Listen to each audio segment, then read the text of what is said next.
We're a weekly gaming podcast where our mission is simple: to bring to light and discuss topics that have an impact on our gaming hobby, and at the same time, highlighting our diverse gamer community, also remaining dedicated to our origins. Guardian down. Join me, ToddtheGatr, and my co-host Kingsleymac as we invite a rotating list of guest co-hosts every week to join us at the Guardian Down Roundtable. And now, let's get to it.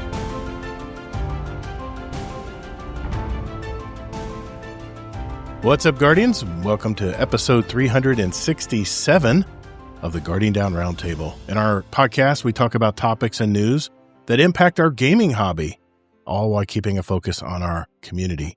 We go live every Thursday night, 9 p.m. Eastern Time on my ToddtheGatr YouTube and Twitch channels, and that's GATR, by the way. And also our Discord live stage. Hello, Discord live stage.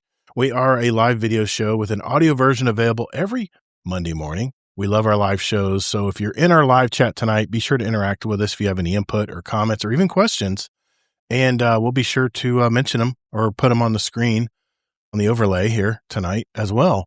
Let me first start off by saying hello to my co-host from the great city of Utah, Mr. Kingsleymac. Mike, how you doing tonight, man? Hello, doing good. I don't just have a gaming hobby, I have a gaming lifestyle. Okay, all right. I wanted to mention that we did the Elmer Fudd's UK raid race this last Saturday. That was really fun. We had a lot of people turn out for that, and they had 3 UK teams all competing to run through 3 raids in 3 hours, and they were so good that we added a 4th raid for the first place team, and they still got it done within the 3 hours. 4 raids in 3 hours. That was insane, man. And it was a vow, which I never knew they would get through, but they did. I'm still waiting for them to DM me because I did make a little wager.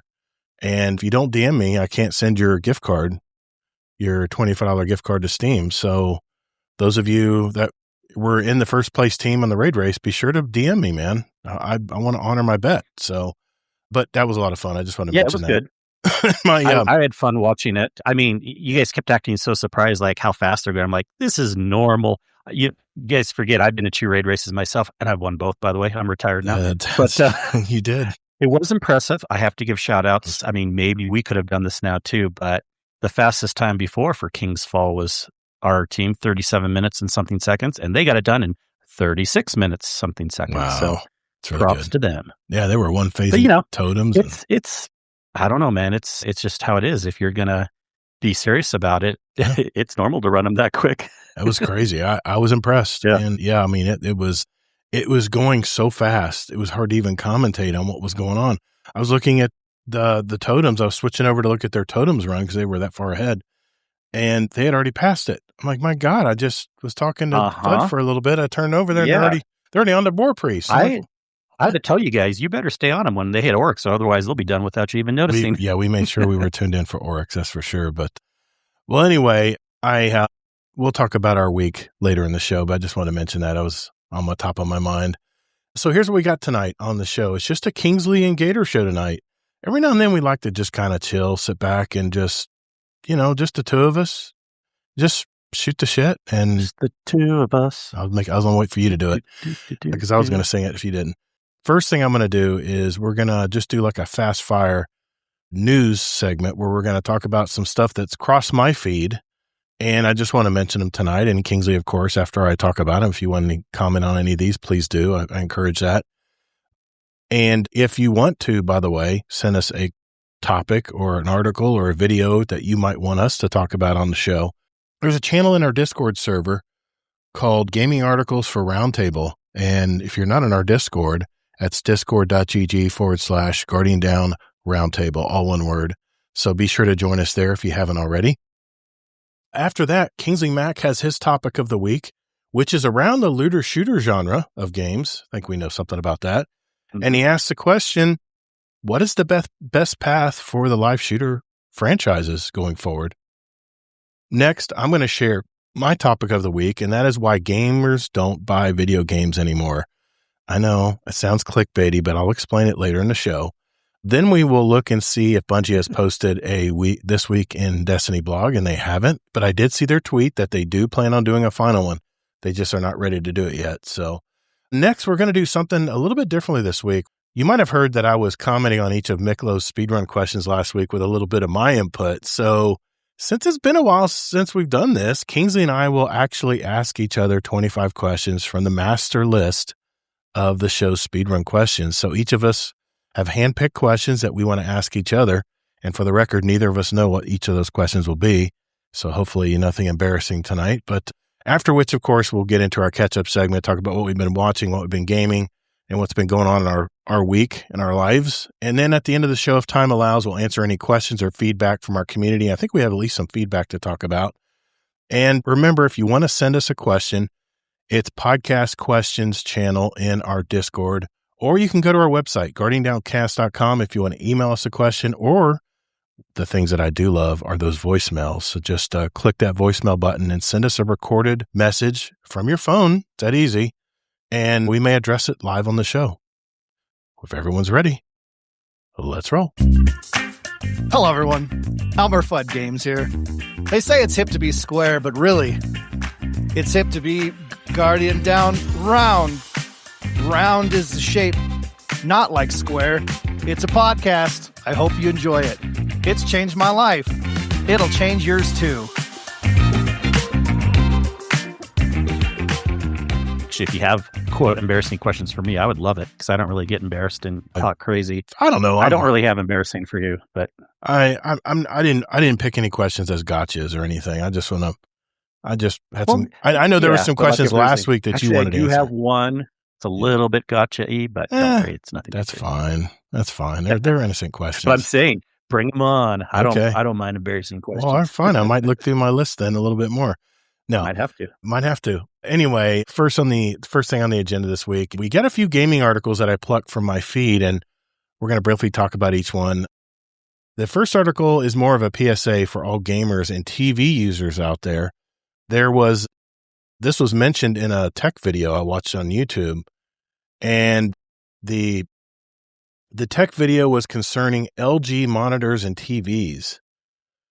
Maybe you didn't know this or not. I have an LG monitor, a 32-inch one right here. It's what I watch all my YouTube videos and stuff on. It's only a 60 hertz, but it's very good TV quality, and it's a little bit bigger than my gaming monitor. But LG is secretly putting adware on PCs through a Windows update. And as soon as you plug in certain LG monitors, Windows will quietly install an LG app without even asking you, which then spams you with McAfee trial pop-ups almost every time you boot it up. The monitor software gets way too much access to your personal data too. The app gives LG permission to use all of your system resources and collect sensitive stuff like your geolocation, your browser activity, credentials, contacts, and even transaction history. Their smart TVs, they're actually harvesting data and shoving a wiretapping liability onto you. So after getting sued by Texas for secretly capturing TV screen images every half second to sell to advertisers for targeted ads, LG has updated its terms to make you legally responsible if their TV's microphone records your guest without their consent. So let me get this right. Anyone that comes over to watch the game on a Sunday, you need to pass around a waiver that their voice may be recorded for whatever reasons. Well, only if you hook it to your PC. Well, I'm guessing the one. This was on the smart TVs also. This applies to the smart TVs also because they were sued in Texas for this very thing. But that's why they've changed it where you actually have a wiretapping liability. And what it basically does, it forces you to choose between privacy and basic security. And LG explicitly warns that if you don't agree to these invasive new privacy terms, you're going to lose out on critical system and security updates, which is why the best move is just to disconnect your display from the internet entirely. And from what I've heard, they have been slashing their prices on some of these monitors that are affected. And like 50% off, like crazy price reductions from all the bad publicity they're getting. And this LG monitor that I use is an older one. It's like, 5 years old, maybe older than that. And I went to my apps on Windows and said, get this out of here. And I did. It uninstalled it. But still, every time I boot up my computer, I get this LG capture screen. A little red bar goes around my screen. And then the app, that's a window that stays up that I have to manually close every time. And then also, if you look in your system tray, the LG app is still freaking running, even though I just uninstalled it from the computer. So if you have an LG monitor, check it when next time you boot up your PC. And if you see that little red and white LG in your systems tray down at the bottom or in your system tray in the corner, I have to exit out of it every time. I don't know. It may still be running. I don't know. It doesn't say it's running. I closed it out, but I just wanted to pass that little PSA on because this is BS, man. LG monitors and TVs shouldn't be recording your data unless you agree to that. But I mean, you're the tech guy here, Kingsley. What's up with this, man? Is this something we're going to be dealing with down the road? People do agree with it without reading those little things real quick. Scroll through and click. Yeah. This isn't really new news. What's new is that the LG one is just doing it a little bit worse, but this has been going on for a while. Really? And that's crazy. You plug a keyboard in your computer, it also auto installs software. And the keyboards don't usually install like the Norton things. Right. So that's where the LG is getting more slack, is they're installing other software that you definitely don't need for running a monitor. Wow. The marketing side's like, we'll make them feel good by installing antivirus. But this type of shit doesn't happen on Apple, I'm telling you, man. Like, there's so many controls in place where... They don't tolerate that crap. Yeah. And also, we've said this before, I think, on the show, as far as the smart TV side of the equation, never, ever buy a smart TV. Well, if that's the only option, that's fine. And then turn off the internet on it and always plug in an Apple TV or a Roku. Don't use the smart TV features. A, they suck. Yeah. B, they're slow. C, they suck. D, they're slow. And E, they're going to spy on you. So it's always better having just a separate box plugged into your TV, like an Apple TV or Roku or an Amazon Fire Stick. Fire Stick. I just bought a 4K one for my smart TV. I have a Samsung, and I kept getting targeted ads every time I booted it up. I was like, what the hell's going on here? So, yeah. Yep.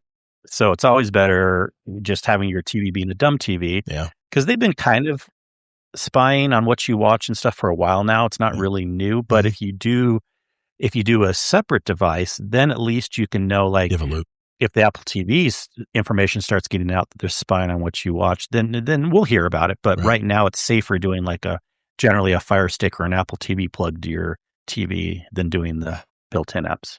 I guess the thing that bothers me is the fact that Windows secretly shoved it in an update. That just kind of bugs me. It just kind of turns me the wrong way, just kind of burns my butt a little bit. So now, it starts with like making things easier, because you want to have software drivers that auto install so people don't have to find it. Right. But once you start down that path, it's very slippery slope for the corporations to add more and more. It's just crazy, man. I know we're headed that way, but it just seemed underhanded by Microsoft to do something that they must have gotten. I don't get the McAfee spam ads. No, it's not like Microsoft's doing it. They're allowing it. It's more LG's fault. I see. But I see. Yeah. Okay. We're going to keep moving. Apple doesn't allow it as much. They have way more blocks in place. Yeah. I've just always been a PC guy, man. I've always been a Microsoft Windows guy. It's funny because I use everything else as Apple that I use. Anyway. Well, then you're not just a PC guy. But a lot of people are mixed. And I'm mixed too. Of course, I have Windows PC for gaming because you have to. That's only where it's good. And then I have my Apple laptop for my work, and then I have an iPhone. So it's pretty normal to be mixed. It's funny. My power went out today. So I've got my battery-powered fan. It was in my garage to cool me off because I didn't want to get too hot, because it gets hot really quick if your air conditioner cuts off. And then I pulled up Balatro, and I just started finishing a game I played like almost a year ago. But Apple Arcade is very smooth. It's very integrated into my phone. I've never had any problems with it. It's just, I don't know. I just don't play games on my phone. That's the main thing. And I don't have a Mac. Yeah, my daughter, my wife, both have Macs. Just never adopted. Well, you wouldn't want to play a game on an Android phone either for your style. It's not about the Apple there. It's just about games on phones generally aren't as good, obviously. Balatro is really the only game that seems to work on a phone because the graphics are very simple and there's not much movement. But anyway, we're going to keep going here. The next story is concerning Ubisoft, and Ubisoft is canceling an extraction shooter they planned on building. It was an unannounced Far Cry spinoff, codenamed Maverick, that was being built as a multiplayer extraction shooter set in Alaska. What they're going to do instead, it's been rebooted into a new open-world first-person shooter codenamed Kodiak that focuses heavily on player-driven stories and dynamic gameplay interactions. So I'm looking forward to that because I played Far Cry games a lot, and I don't know. I think maybe they're looking at Marathon and a lot of these extraction shooters and going, I think we missed the boat here, so we need to pivot here while we're... They're very smart doing this. See, Ubisoft's been making really good decisions lately, even though they had to cut back. And who not only is it kind of behind the trend now, but it's like, I think they were working on that one a little bit before it got canceled, but who really cares about a Far Cry PvP spinoff, right? Extraction shooter. And I love and I love Far Cry games, but this is a way better direction they're going now. I think they're reading the room on this one. Well, they did say that the developers, they are going to reuse some of the assets from the canceled spinoff, but the project is still very early in the concept stages and is just years away from getting released, but we know it's coming.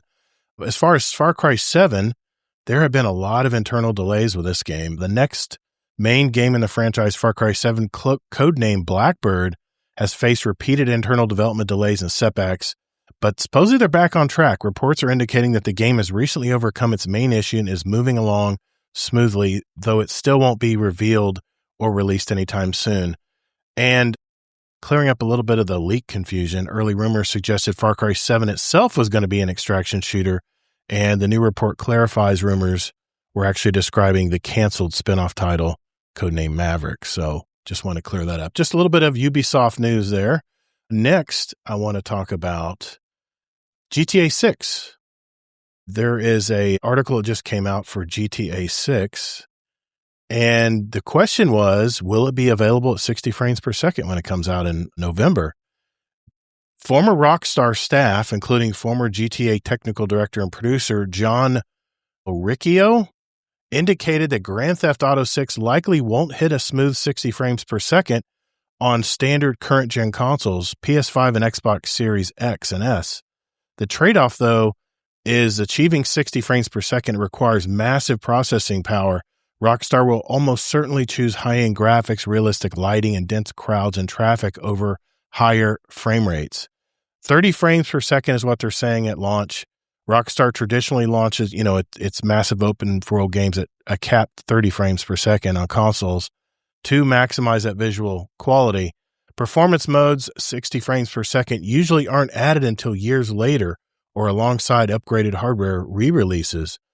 The standard PS5 and Xbox Series X may lack the extra processing muscle needed to run a game as complex as GTA 6 at 60 frames without turning down visual settings, but a mid-generation upgrade like the PS5 Pro, which I own, or a future console iteration would be the most realistic venue for playing GTA 6 at 60 frames or at a higher resolution.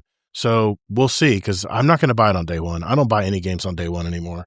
Even Destiny's no longer here, but I've decided I'm not buying anything on day one anymore. I'm going to at least listen to a couple people talk about the game. I want to see some gameplay footage. But you can know that a week ahead of time and still buy games on day one. Sometimes Well, that's going to tie in with you don't need to go extreme one way or the other. Well, that's going to tie into my topic for the night. So I know, I bet you're going to be extreme with it. No, I won't. We'll table that for now. But I do want to. No, I want to say on the Rockstar thing. I knew this too. I didn't know this was new news. But and it's not true that games don't usually come out with performance mode right away. I see so many games that come out with performance mode right away. Okay, maybe they won't, but that's what people have to expect. That's why I'm pissed that it's not going to be on PC for a while, because, and even if I had a PS5 Pro, my PC is still way better than that. So it's like, do I want to be playing GTA on like crappier performance? I don't know. It's like this is one of the first times I think in my adult life where I'm having to make a hard decision, where I've never played the other GTA games, so I can probably wait. I'm excited for it to check it out, but 12 years, man. But do I want to wait a year and a half before it comes out on PC? I don't know. Yeah, I don't know, but maybe we'll see. I'm I'm 90% sure I'm not going to buy it on day one. There's been I don't know, man, ever since this physical games thing with Sony right now, they're getting a lot of backlash because they're not offering a physical version of GTA 6. A lot of people are not happy about that, but they've already announced that long ago, but apparently it's tying in and people are piling on. And rumors that I'm hearing is that pre-orders are falling off because of that, but I don't see that really any damn difference because it's GTA 6. No, right? yeah, that won't affect the pre-orders alone. Because I swear I could have found some articles that have been going for a while that we knew the 60 FPS thing was pretty much hopeless, except for maybe a little bit on the PS5 Pro. And even then, this is how it usually works. Even like on the PS5 Pro and other places, it'll be upscaled, but also it's not guaranteed to be 60 all the time. It's not going to be guaranteed to be high resolution all the time. They keep it at 60, and then it's a variable refresh rate, so that sometimes it'll be the true 4K, other times it'll be upscaled or whatever. So like that's what a lot of games do right now. How I'm playing Black Flag. I don't have to do this on my PC, but I'm testing. It's kind of fun, and I do 60 FPS fluid, which means that sometimes it's like higher resolution. Other times when I'm in a city with more people, it gets slightly less resolution, but it's always at 60, which I kind of prefer actually. Okay. But again, I just don't know how I want to wait. But. Well, we did get some feedback from the chat. Scarlet Shadow on YouTube says, just like how it's mind-boggling when really good games come out nowadays, but they don't have crossplay. Makes a lot of sense for them to do that, but they just don't. Some common sense things aren't common. Yeah, I hear you, brother. Also, the Doctor 3314 said, extraction shooters are already really niche. Not sure why so many developers seem to want to do them. And then Mr. Sin, our last topic. Concerning last topic. And Sin Media in chat, is behind there. If you want to play it that badly, just buy it. Waiting, you will end up delaying it indefinitely. PC has been digital. That may be Sin, but that's now. Not everyone. Yeah. Well, remember, GTA 6 will not be available. GTA 6 will not be available on PC day one, Mr. Sin Media. Well, I know. And so I wouldn't be delaying it indefinitely if I waited, but I just haven't made the decision yet on what I want to do. I'm certainly not going to be buying a PS5 Pro because it's better than a PS5, but it's not worth it for that. And then, but because I want to play it on PC either way. Yeah. Oh, he's talking about the diskless debate. Were we talking about that tonight? I don't know. Oh, no, we talked about that last week, Sin, but yeah. Anyways, I got confused. Well, sorry. Sin's probably at work and probably in between deals or something and is trying to type in the chat. Yeah, I was referencing the diskless debate. That was Todd when he said pre-orders fell off. Oh, you're home tonight. I thought you said the pre-orders were falling off because of the 60 frame thing. Oh, okay. I got you. Were you saying it for the diskless thing? I see. I'm not sure. Hey, Sin, do you want to join us live tonight, man? I know you're very, very, very rarely at home. You don't have to use a camera if you don't want to, but if you want to join, just let us know, man. Okay. We may have it.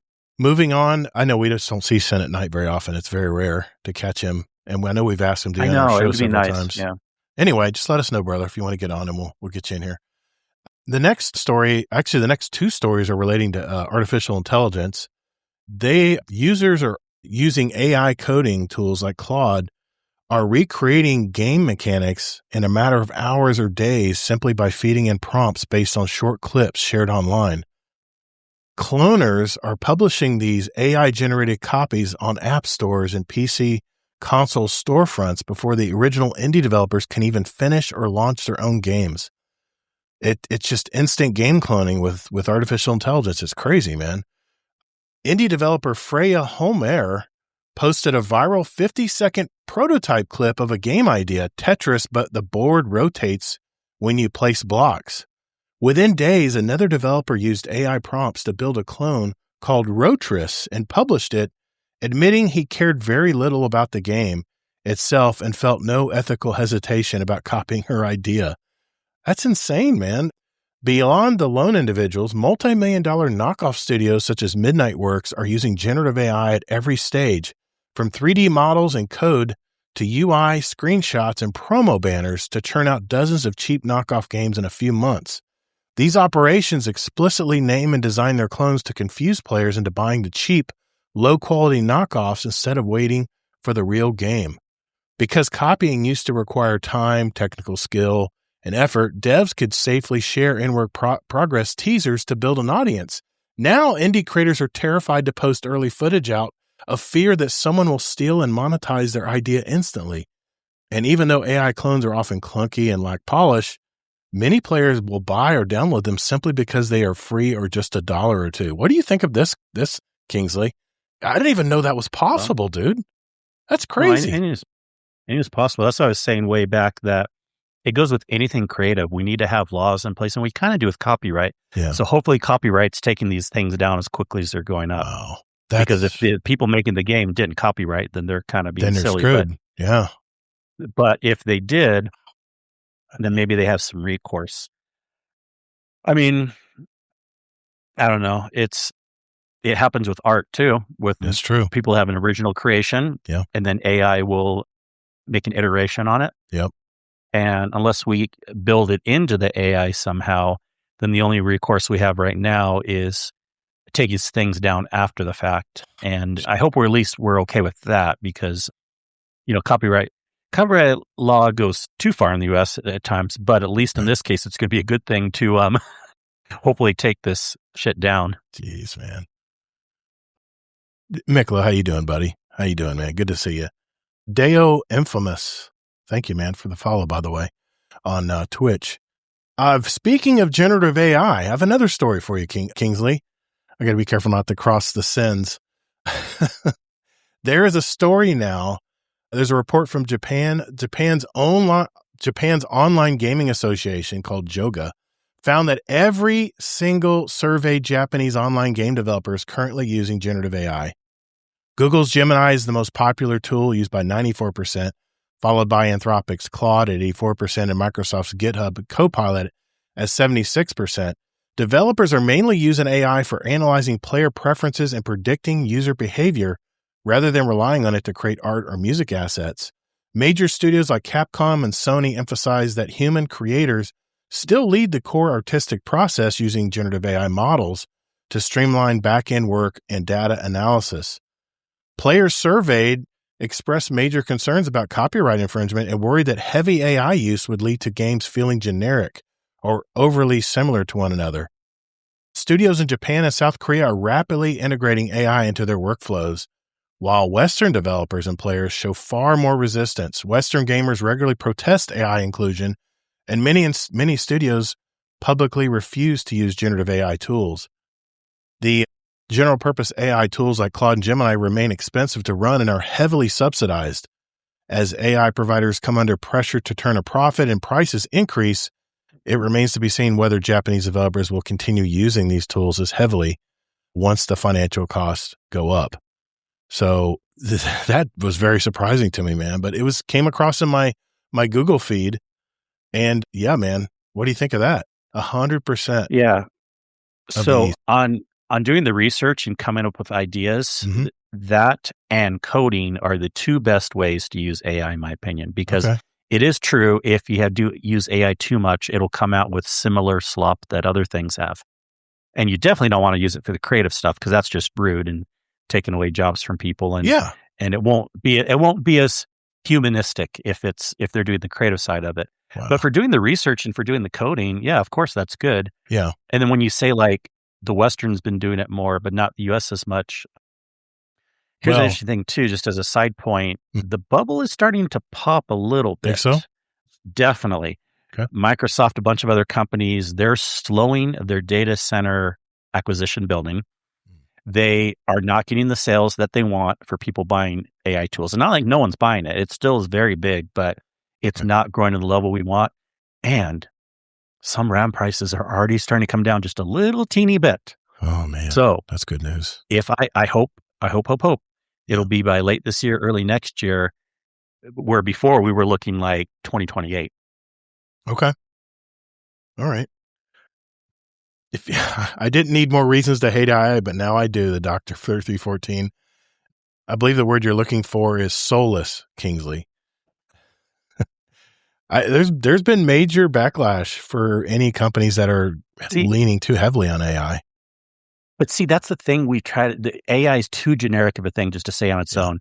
Like if you were to say, I'm going to buy a car. Well, what kind of car? Like you could have cars that are sports cars. You could have, which by the way, we have a guest here now. Welcome, Sen. Hello. How you doing, Sen? You definitely piqued my interest when you said cars. Yeah. We've had a few customers. Really? Because you're speaking about AI, we've actually had customers literally have ChatGPT on their phone trying to buy a car. And you ask them a question and they delay their response until they can type it into ChatGPT. Oh my God. Like, come on, guys, just let's have a conversation. Well, yeah, we'll be that's okay. a little absurd too, right? But yeah, what I was going to say is like AI can be good for things, but for building a video game, you don't want it to do the creative. You don't want it to do the feel of the game. At best, you want it to do the behind the scenes coding, engine stuff, and research. That's what it's best for. That's just crazy. That's just nuts. We got a couple more stories here with a bonus last one here. It just made me laugh. Hasbro, if we haven't talked about everybody yet, Hasbro is having some problems right now.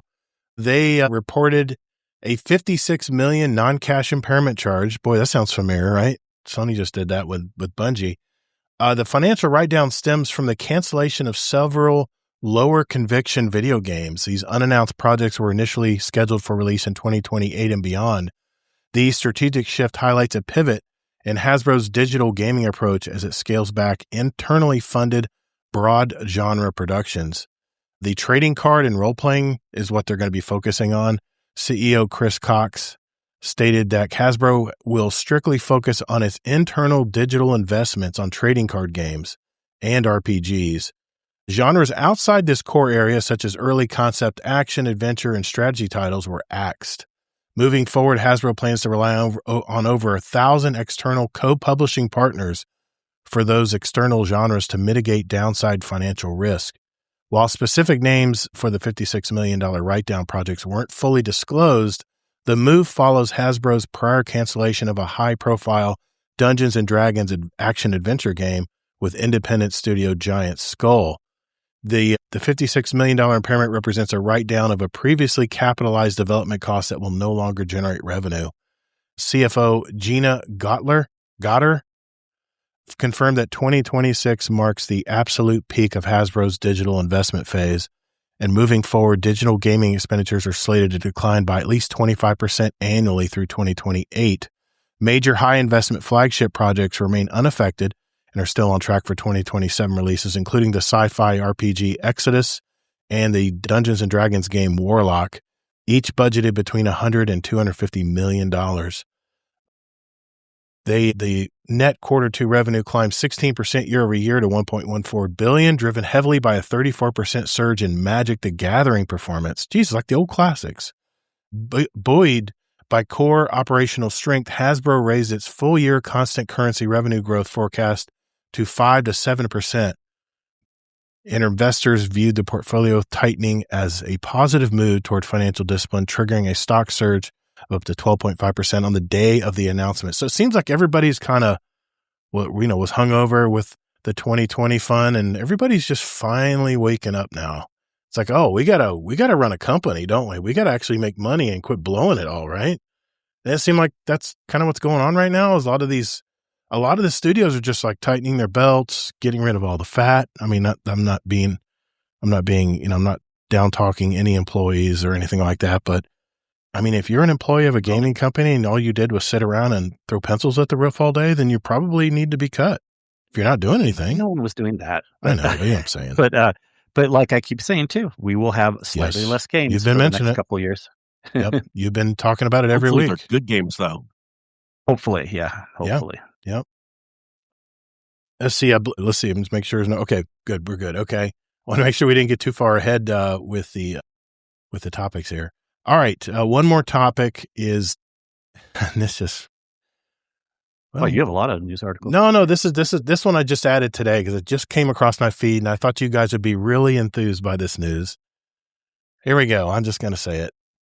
Electronic Arts CEO Andrew Wilson, everybody's favorite guy, received an $8 million pay raise, bringing his total fiscal year 2026 compensation to $38.6 million, primarily due to performance-based stock awards and cash bonuses tied to the massive commercial success of Battlefield 6 and other core franchises. I just want to throw that out there. Everybody's laying off everybody. Not the CEOs. They're still getting paid, buddy. They're still getting those bonuses. You think, if I was a CEO of a major game publisher, that I might want to spread that wealth a little bit, but it's all about everybody getting theirs. What the hell, man? And usually these CEOs are independently wealthy anyways from stock options and other things. Of course. I always love telling the story that Steve Jobs took $1 a year salary when he was working at Apple. That's crazy. And he was wealthy anyways because he helped start the company back in the day. And of course he left and he came back. But, why does he need a $8 million or $1 million salary? You know what I mean? Like, let the money go for other things in the company. That was just kind of the cherry on top of the topics tonight. So.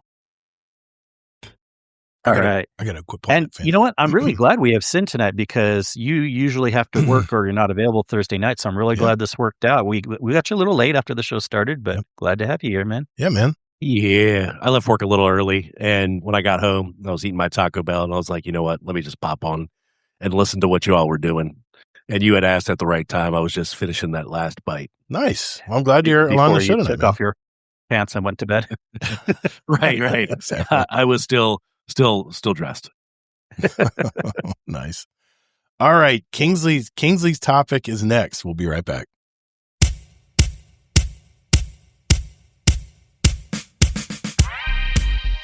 And now a news bulletin from our Patreon sponsors. In today's economy, gas is high, joy is low. But the Guardian Roundtable and the Guardian Downcast is on the rise. You're listening to Guardian Roundtable. All right. Next, it is Kingsleymac with his topic for the week. I will give you the talking stick there, Kingsley, and we'll go from there. What's your topic this week, man? Thank you for the talking stick. All right. My topic this week was something I found very interesting. It's all kind of obvious stuff to me, but maybe everyone still hasn't put two and two together yet or whatever, and know about the other games that are, or played the other games that are very popular in the looter shooter genre. This video originally came out from a streamer called Rogue Gold, which I love over on the Division side. He is my favorite streamer over there. Nice. And he called it The Uncertain Fate of the Looter Shooter. Then Astrocross picked up the video because he talks a lot about Destiny in this video also. So then Astrocross had a reaction video to it. Astrocross called it My Favorite Genre is Dying, which I feel is a little clickbaity because at most you can say 25% of the big four looter shooters are dying, just Destiny, but still, that was his comments on it. But basically what I wanted to talk about is what's the best path forward for live service looter shooters? And there necessarily is no perfect scenario because different ones do it differently. But I basically wanted to start off with how Rogold was saying we're definitely an interesting point in the history of the looter shooter.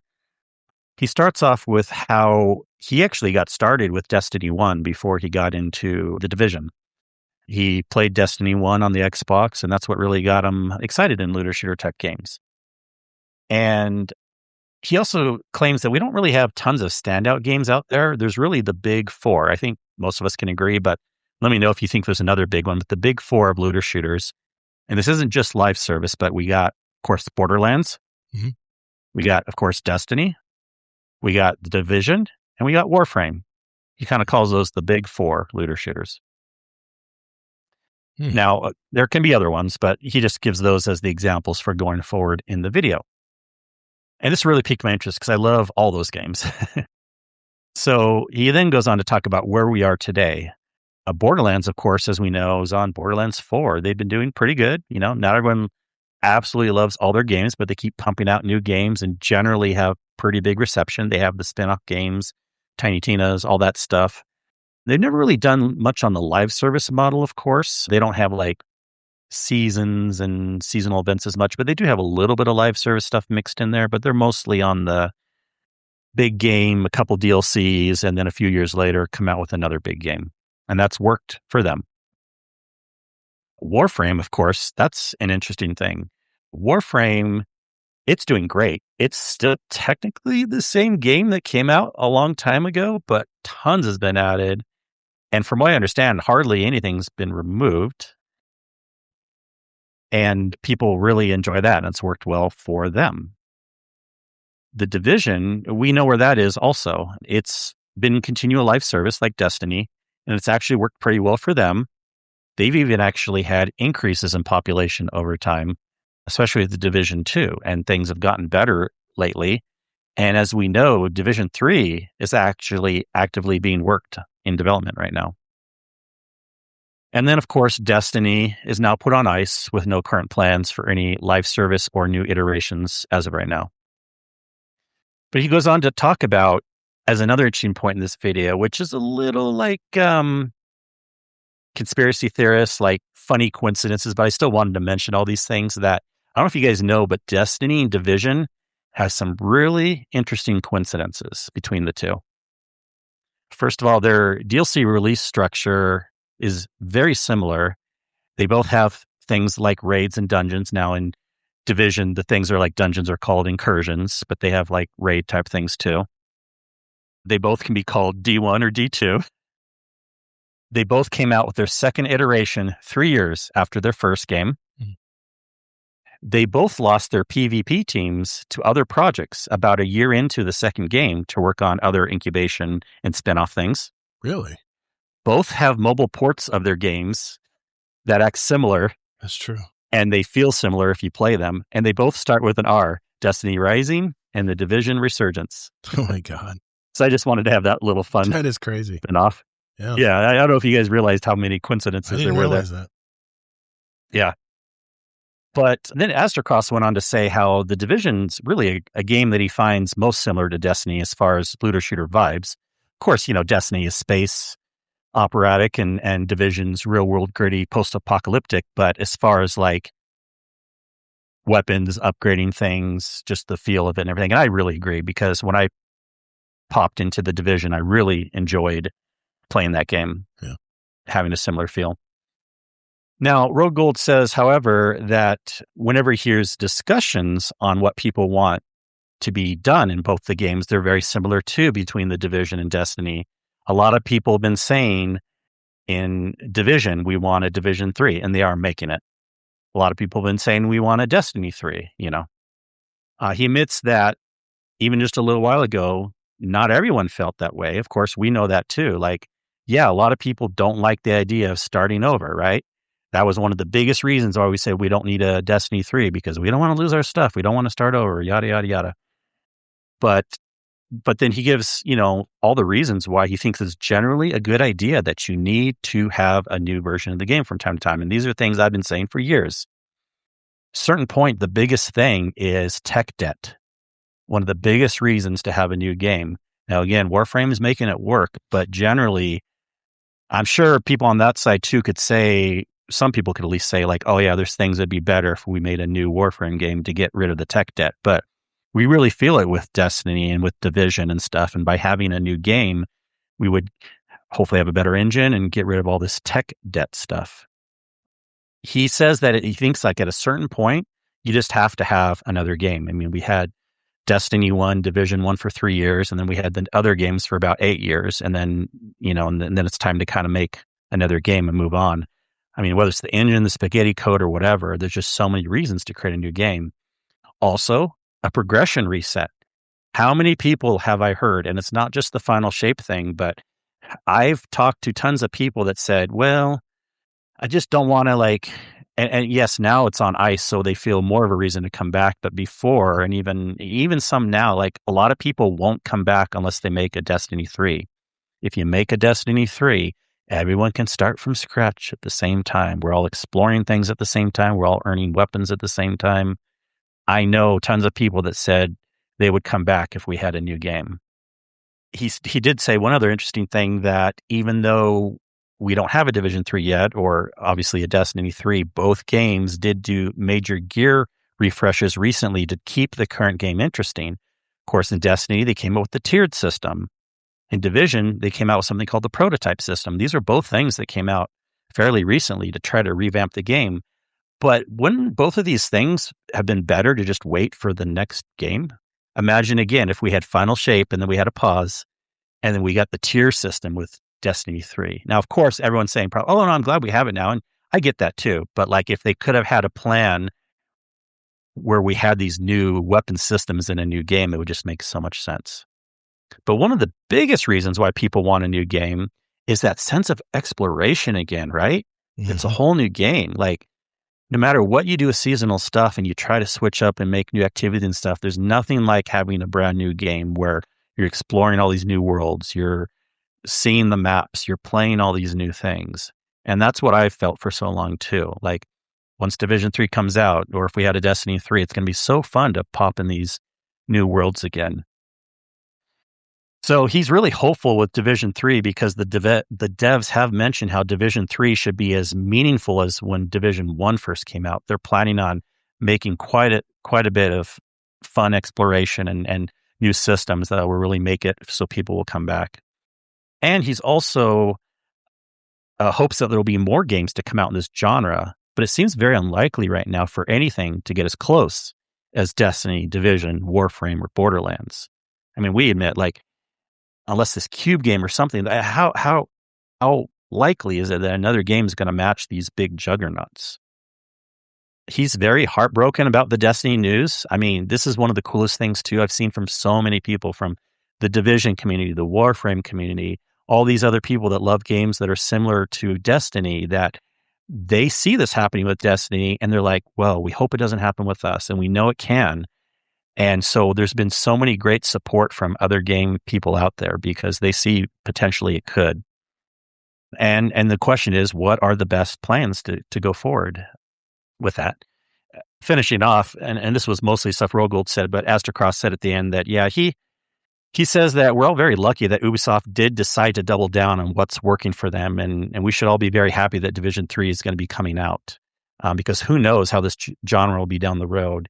Astrocross is potentially going to be maining the Division 2 this fall. And of course, he's excited to jump into Division 3 when that comes out also.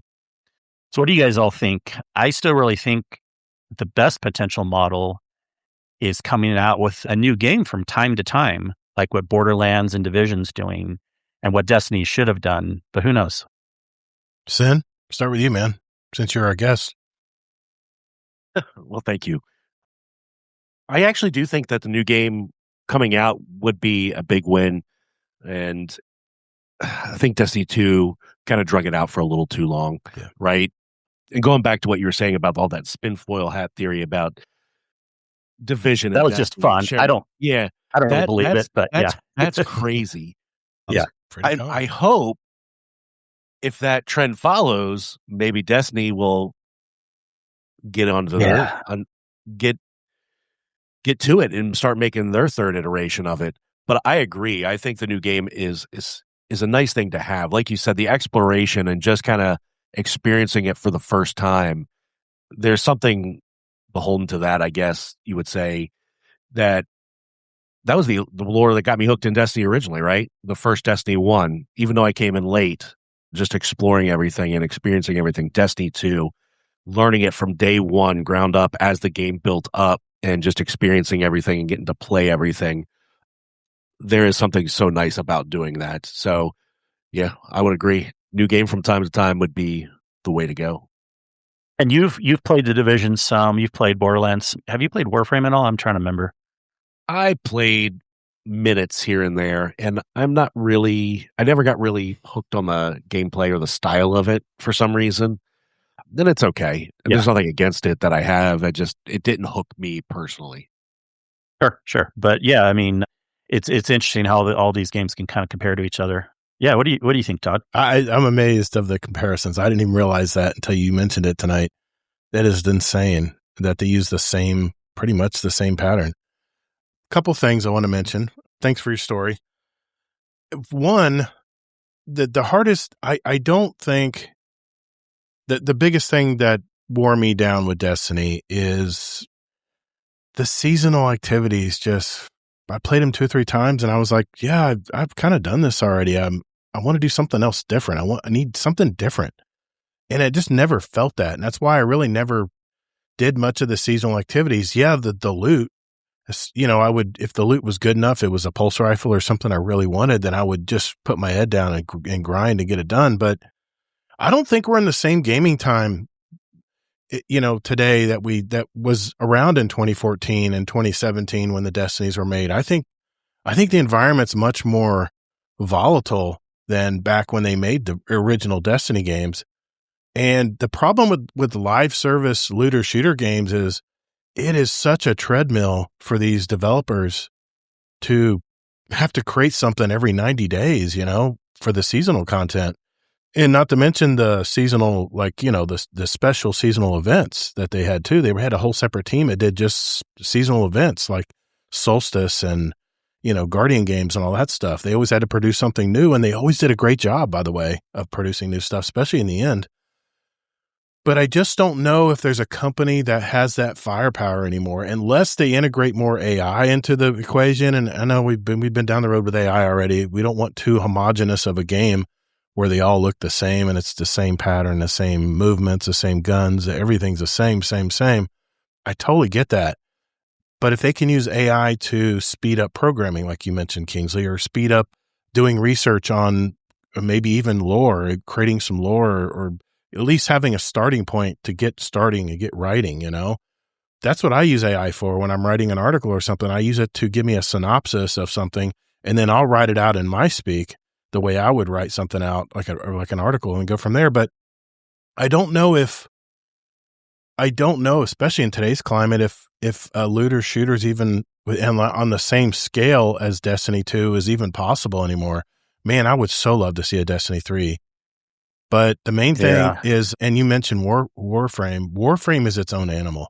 And Warframe is kind of a comment from Kate. Not everyone agrees it's a looter shooter, but it is similar enough as far as kind of like you're going after things. And there's a lot of crossover for people that like these games. That's kind of probably why he lumped it and I lumped it together. You want to answer Cato's question there? Oh, yeah. And then I was going to bring up one other thing. And he said, what about the theory about D3 should have launched instead of Beyond Light? Yeah, I have. I do remember kind of hearing that. I mean, that would have been fine. It actually goes along with something I was going to say. I do like that we got Final Shape. I think it should have ended after that. But even if it went during Beyond Light, I would have been good with that. Here's the thing. When I was going to say also, when Bungie was with Activision, remember the original plan?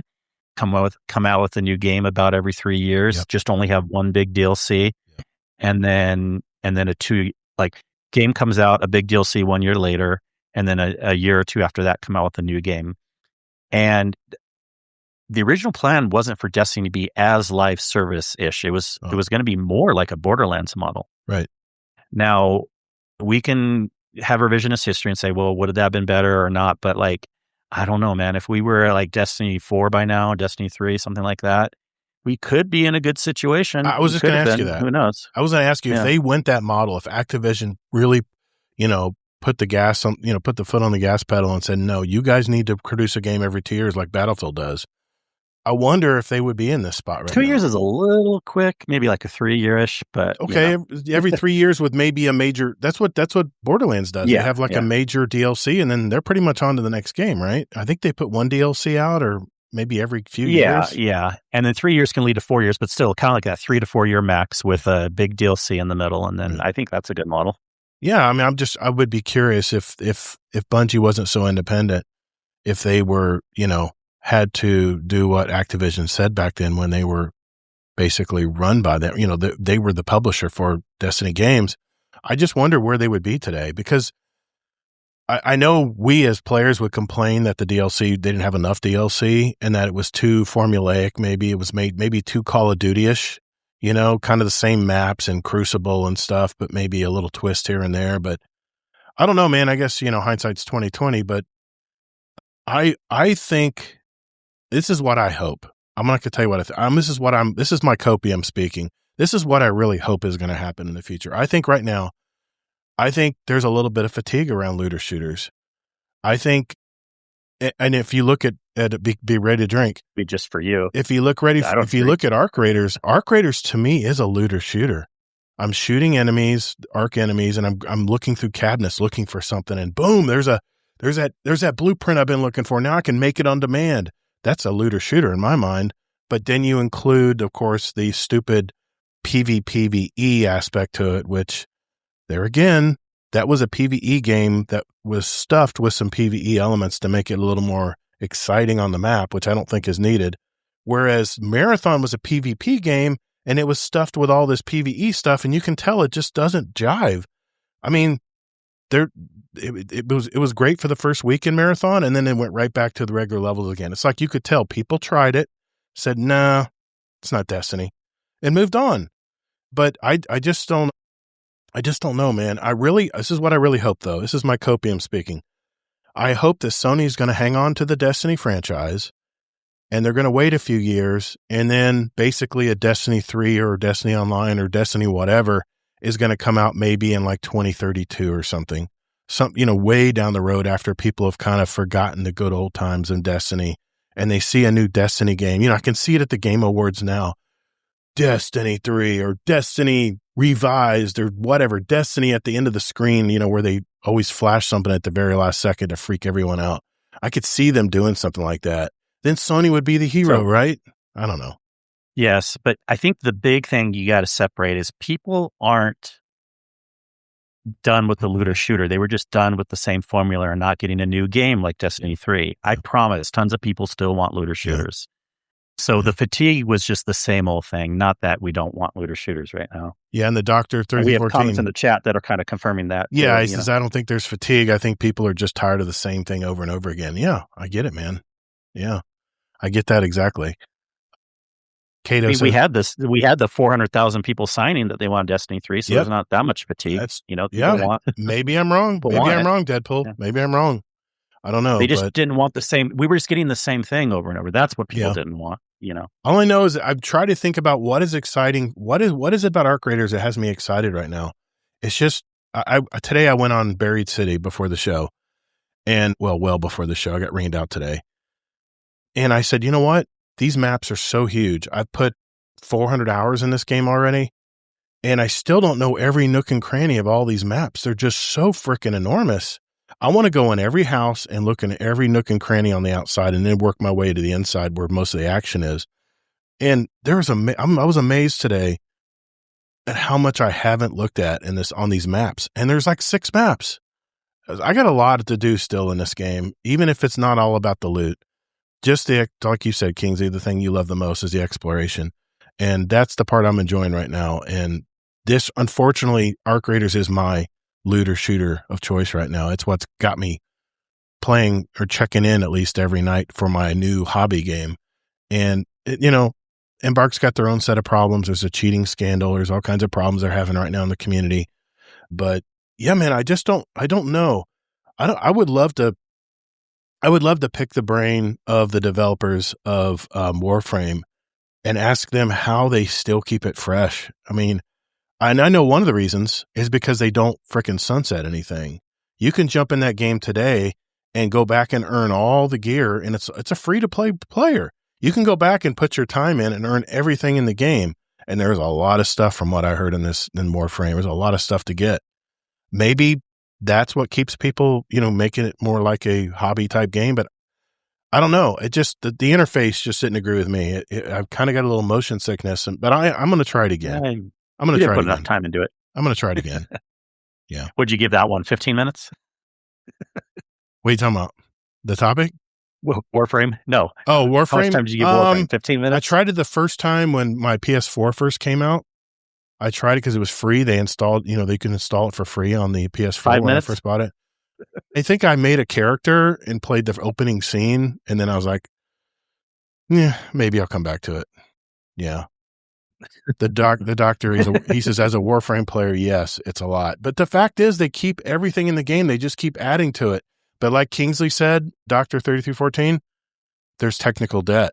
As you add more stuff into these servers, into these engines, you're going to get more and more bugs. You're going to start getting more and more problems. And I don't know if Warframe is real buggy right now. Usually, Warframe's doing better than most. But see, Destiny, we know the engine's horrible with its spaghetti code.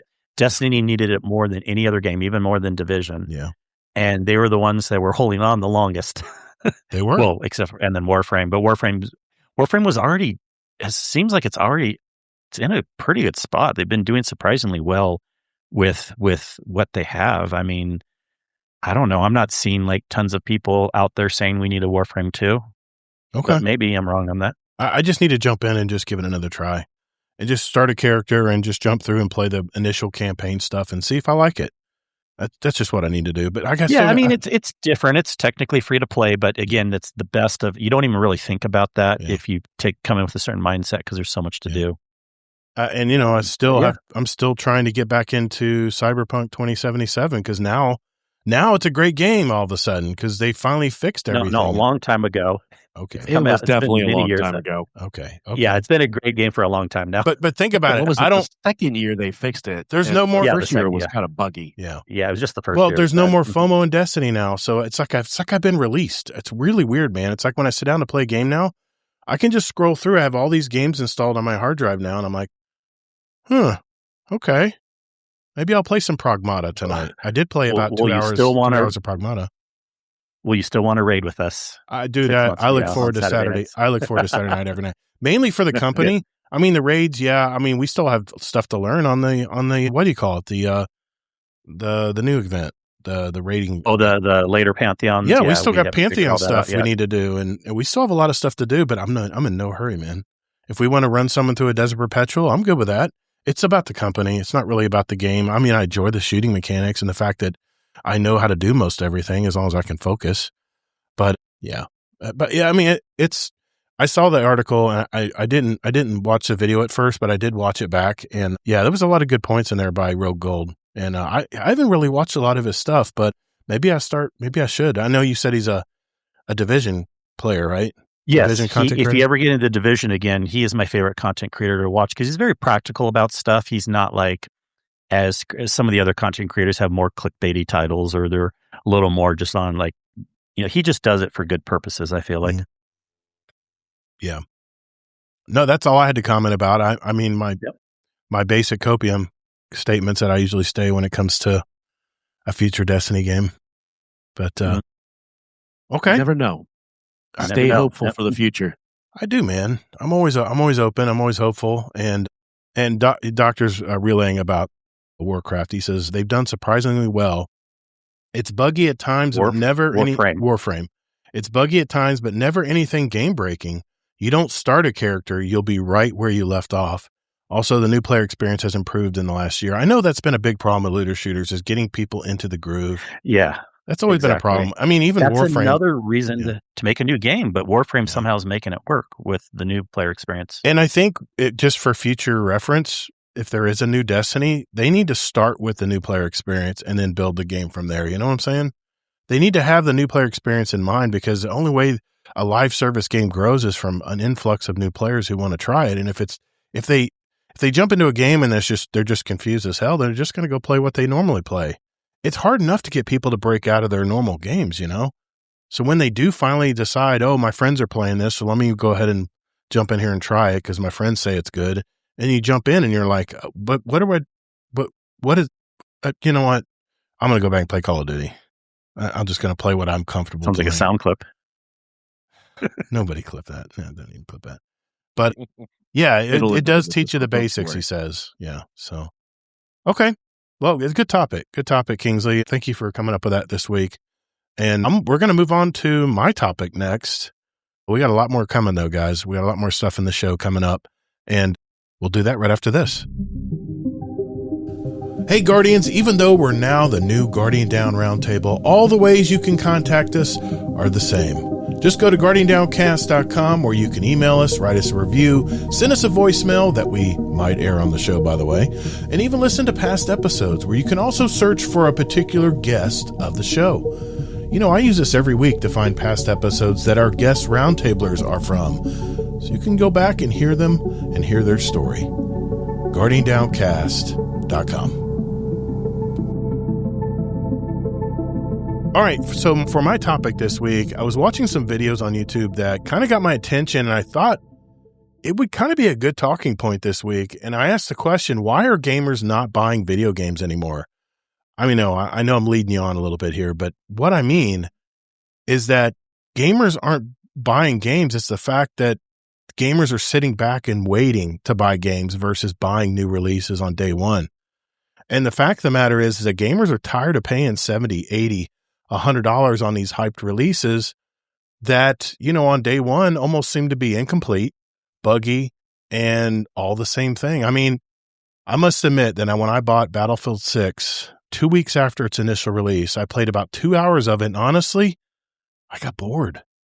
The maps were small Call of Duty style 3-lane environments. Seeing the enemy was much more difficult than if I was trying to see my enemy playing Crucible in Destiny 2.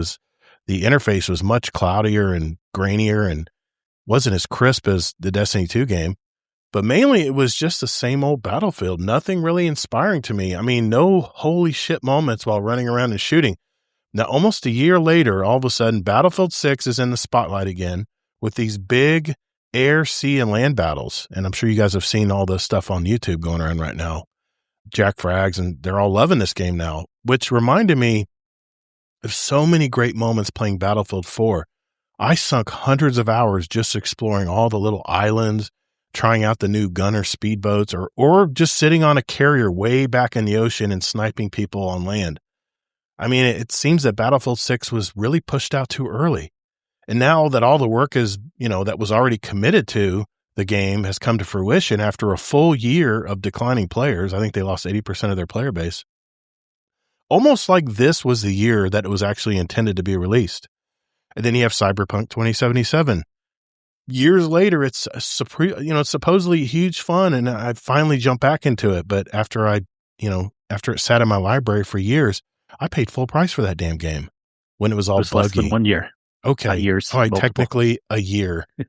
But it's like everything's been released. I mean, Division 2 now has had a resurgence.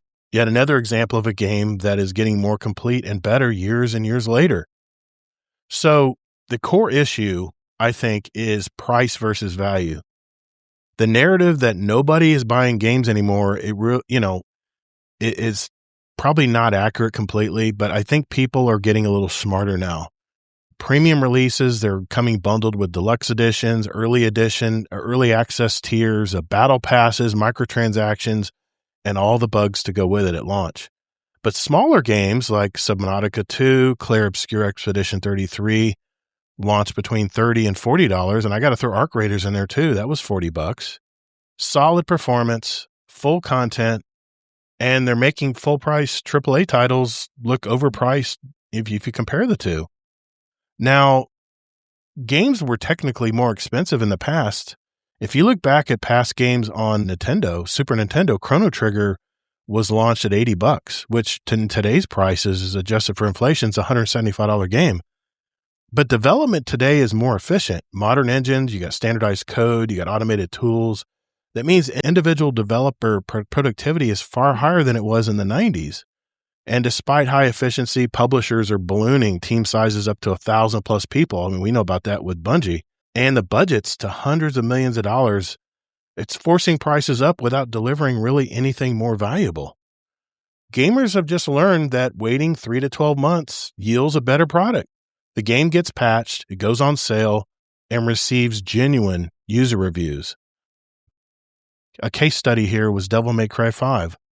They sold 2.7 million copies in its 7th year after release, compared to 2.1 in its first year, showing that those long tail pricing actually outperforms launch windows at the beginning. And the data shows top selling Steam titles average around $21 with a median around $16. High inflation, cost of living, significant wages mean gamers have less disposable income these days for, that entertainment. And this doesn't apply to us because we're all in our 40s and 50s and we have more disposable income. But I'm thinking of my son who's got a young little kid, a young little son, and has to pay his mortgage and car payments and insurance and all the crap that comes slinging at you when you're first married and when you first have kids. He has to really think about, I don't think he's ever said that he's paid full price for a game, now that I think about it. And he buys a lot of indie games. He buys a lot of stuff on Steam that are $2, $3. He waits for the Steam summer sales and stuff to pop up. But these massive budgets, they're just making publishers nervous. They're stripping out all the unique features that appeal to they're making things appeal to everybody when ultimately the final game is just very generic. And the high prices at launch are backfiring. To thrive, companies must focus on reasonable team sizes, modest budgets, high quality, and organic word of mouth sales over time. That's how indie games have been doing it forever. But I tell you what, I got to thinking about this story when I was putting it together, and the game studios have done this to themselves. They should have never pushed out games too early. And if you do that enough times, people lose faith and they start equating that day one release games are not to be played right away, especially if they're like live service, because then you got all the people cramming into the servers, which means you're in a waiting line. We did that with Destiny quite a few seasons where we had to wait in line for 30 minutes maybe to even get in to even play the game. And I remember when I played Final Shape, I was having a good old time playing the first campaign in Final Shape. As soon as 5 o'clock came Eastern, everybody got off work and rushed home to log in and play Final Shape. All the servers went to crap, and I couldn't log in. I couldn't log back in. I couldn't play it. Totally ruined my experience for the Final Shape. And I don't think I could log back in once Destiny and Bungie found out what was wrong. I don't think I could log back in until like lunchtime the next day. It was really bad. I think that's what hurt their overall reviews. But the way I see this, developers and publishers, they've done it to themselves. If they were, not to mention the studio crunch that we're all dealing with, a lot of the developers are dealing with right now, they're trying to put out these massive games and quicker and quicker every year. Every time they make a game, they're coming out way too early. Not to mention, I used to pre-order games all the time, but I've been burnt by so many games. And Battlefield 4, Battlefield, 2042. Oh my God, I even made a whole podcast over that game thinking it was going to be the next thing. And it was such a flop, man. It had so many bugs. The netcode was a mess. I remember running and I would skip back 2 spaces for every 5 steps. It was so frustrating, man. And it just made me wait. And the way I'm going to buy games in the future, I think, is I'm going to wait for some of my favorite reviewers to talk about it. Like, I like Skill Up. Skill Up jumps on games really early. He puts a good 30 hours into usually most of these games. Or GamerAnx or CoCarnage, and see what they think. They're going to run through and go through all the pain points of these games. And then I'd rather just wait and see what these pain points are. And if it's whether I should pull the trigger or not to go ahead and buy it or just wait. And it seems like today it's better just to wait. I don't know, but that's my opinion. What do you guys think of the state of all this? Remind me the title of the article or the subject.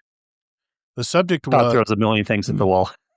No, it's why gamers aren't buying games. And it's not that gamers aren't buying games. It's that gamers are waiting. Gamers, the true gamers. I did that for a reason, though. Why aren't they buying, right? So yeah, my thought, outside of the money thing, right? Yep. Because in sales, people will buy things when the value exceeds the budget at that point or exceeds the monetary value, right? When the true value of what they're getting. You mentioned earlier on in the conversation that we're all older now, right? Maybe our age has something to do with it. Yeah. But we've all grown up. Let's just even start at the age of Nintendo, right? Mm-hmm. Even let's take Atari out of the realm. Let's start with Nintendo Super Nintendo, right? Yep. Nintendo, Super Nintendo, Sega Genesis, and the evolution into Xboxes and PlayStations. I don't think that gamers aren't necessarily buying because of a monetary value at this point, because people are still going to spend the money, even if they don't have it for something that they can value at that point. Right. I think it's more so that the fatigue is there because we're not seeing a lot of new advances or a lot of new story content. Because I think of it this way, right? Like, I do a lot of doom scrolling at night when I'm just laying in bed trying to fall asleep. Mm-hmm. And I see these ads pop up all the time for these drama box shorts they're like these little short 5 to 10 minute videos, and it puts together like a whole hour-long story. And sometimes these ads are 20 and 30 minutes long. Whoa. And after watching 4 or 5 of these like ads, I found that the stories, even though overall context is slightly different, it's the same story arc, just told slightly different. Yeah. I think what we're finding is that a lot of these games almost are probably going to be a little bit similar. So people are holding off probably for the next big thing in their mind or something that stands out from what the status quo is currently. Because there is a lot of options on the market for games right now outside of the monetary value. Like I said, Because if it was good enough, people would buy it anyway, regardless of if they had the money or not. They will find a way to buy it. And that's just true trends of people buying stuff. It's the the story, the content, how the game's put together. It's the story arcs, however you want to put that all together. That's what I think people are waiting for, whether it's going to be worth it, because they don't see that value up front. And not to interrupt you, but think about it. What is one game that was a nothing burger, but then became game of the year? Claire Obscura. No one knew about this game. You know why people started to know about this game? Because it was a damn good game. It was something different. It was a very beautiful game. Kingsley, you told me about it first. Then my son tells me about it on the way home from bowling. He says, Dad, all I can think about is this game. It's really that good. I'm like, really? I mean, he's really tough on games. So I tried it, and look, it made game of the year. And it was it a $40 game, $30 game? It wasn't much of a game at all, but I know you have something to say, Kingsley. I think the route that games need to go now, obviously they need to make something different and very attractive, but I think it's the word of mouth campaigns that are going to sell games these days, not the $100 million campaigns where they're flashing it on your TV screen every 5 seconds. What do you think, Kingsley? Oh my gosh, of course we have like 10 different topics here again. I mean, and Cindy's even trying to cut them on back, but I do want to talk about some of these things because first of all, there's nothing new here with like people not being able to afford games. This happened to me 20, 30 years ago also. Yeah. So you can't just say it's the kids these days. No, it was, unless you were wealthy or whatever, it was us too a long time ago not having money to buy games. But then again, if it's a game we really want, we'll find a way. We'll ask for Christmas money or whatever, to get a gift card to get DoorDash now. It's my parent. Yeah, I heard about that. Also, I've played just as many awesome games this year so far as I have any time recently, even new games. There's always amazing new games coming out. Yeah. So we can't really say like there's not. Yeah, there is a little more on the junk side too, but it doesn't mean there's not games for people to buy if they like certain things. So then it comes down to the topic of, I think this is a topic of why Todd should buy pre-order less games, because I'm talking to myself. A lot of us, yes, this is nothing new, Todd. A lot of us already had this mentality this is based on 10 years ago. Yes, this is based on our 10 years ago. Yeah. And we already have been playing this thing. I mean, luckily I'm in a point in life right now where I can afford most games I want to play. If we want to play it, but I still do a cost benefit analysis. If it's a game that's coming up that I pretty sure I'm going to like, and then the reviews start to come out and they're good also, then I will keep that pre-order or I'll pre-order it. There's no reason you need to wait at that point. And I've never regretted it. The only game I've regretted that I bought within the last several years, it wasn't even a pre-order thing. I mentioned it on the show before. It was Hades 2. Mm-hmm. I should have known that I wasn't going to like the game because it was a rogue-like game, but I bought it anyways because, the music's good, the graphics are good and everything, and I just never really played it. I didn't enjoy it. See, when I think about it now is I have to think realistically, is this just going to sit in my library or is it going to be good enough for me to want to play it every day? That's a you problem. You just pre-order too many things. Yeah. Most people, I don't pre-order anything anymore, by the way, for the record. I don't pre-order anything. Good. But then again, I want to push back on the point that we should always wait too, because there's nothing wrong if it's a game you think you're going to like. And no, you can, it's not like you have to add reviews in, but they can help. If you really like the game anyways and the reviews are bad, there still may be a reason why you want to buy the game. Or on the reverse, if the reviews are good and you're not so sure, you should maybe still wait, just depending. But I think about all this stuff leading up, and I don't sweat on should I wait? The only reason I'd be waiting for the GTA 6 examples because I want to play it on PC versus buying it twice or whatever. Right. And it'll look better on my PC than on the PlayStation. But every other game, I think it's totally fine and totally normal to pre-order a game if you've thought it over, if you know what you're getting into, and sometimes you don't entirely know. But then as it gets closer, start looking at the reviews. As it gets closer, if you have the money and the reviews are good and you think you'll like the game, nothing wrong with doing the pre-order. Or if you don't have the money, you probably should wait or ask some friends or something like that. And I do want to push back that there's still tons of great games coming out. Okay. And I pre-order them all the time and I haven't been regretting. Well, I think maybe But I don't pre-order games and not play them. That's what you do. I pre-order games and actually play them. I grab a game, like it's Arc Raiders right now. Everyone can drink. They're probably drunk by now. I grab a game and I just shake it to death until there's nothing left of the game. And then I'm finally like, okay, what else can I play tonight? I just don't want to play Arc Raiders tonight. What else can I play? So I'm jumping into Cyberpunk. And I played it for about 2 hours and it was very fun. Followed along with the controls. It was going through showing me what to do and everything.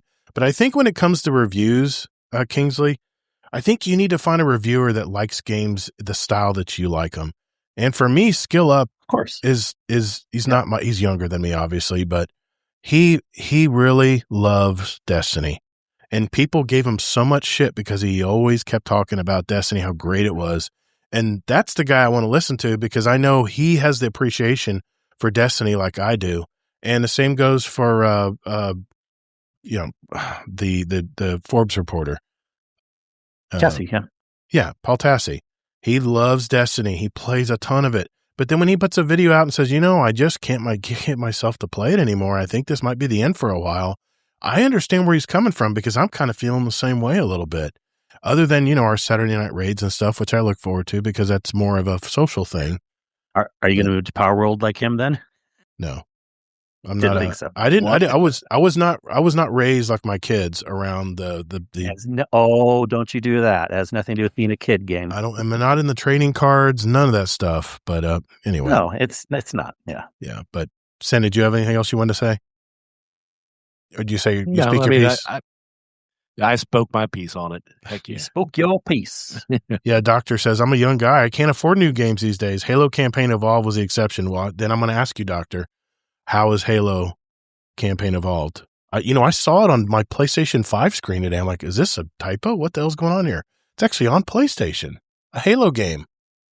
But I'm curious if you're liking this it. is back when they were doing cross consoles for a bit, and then going forward for the next few years for the console wars, all that stuff. So anyway, the main.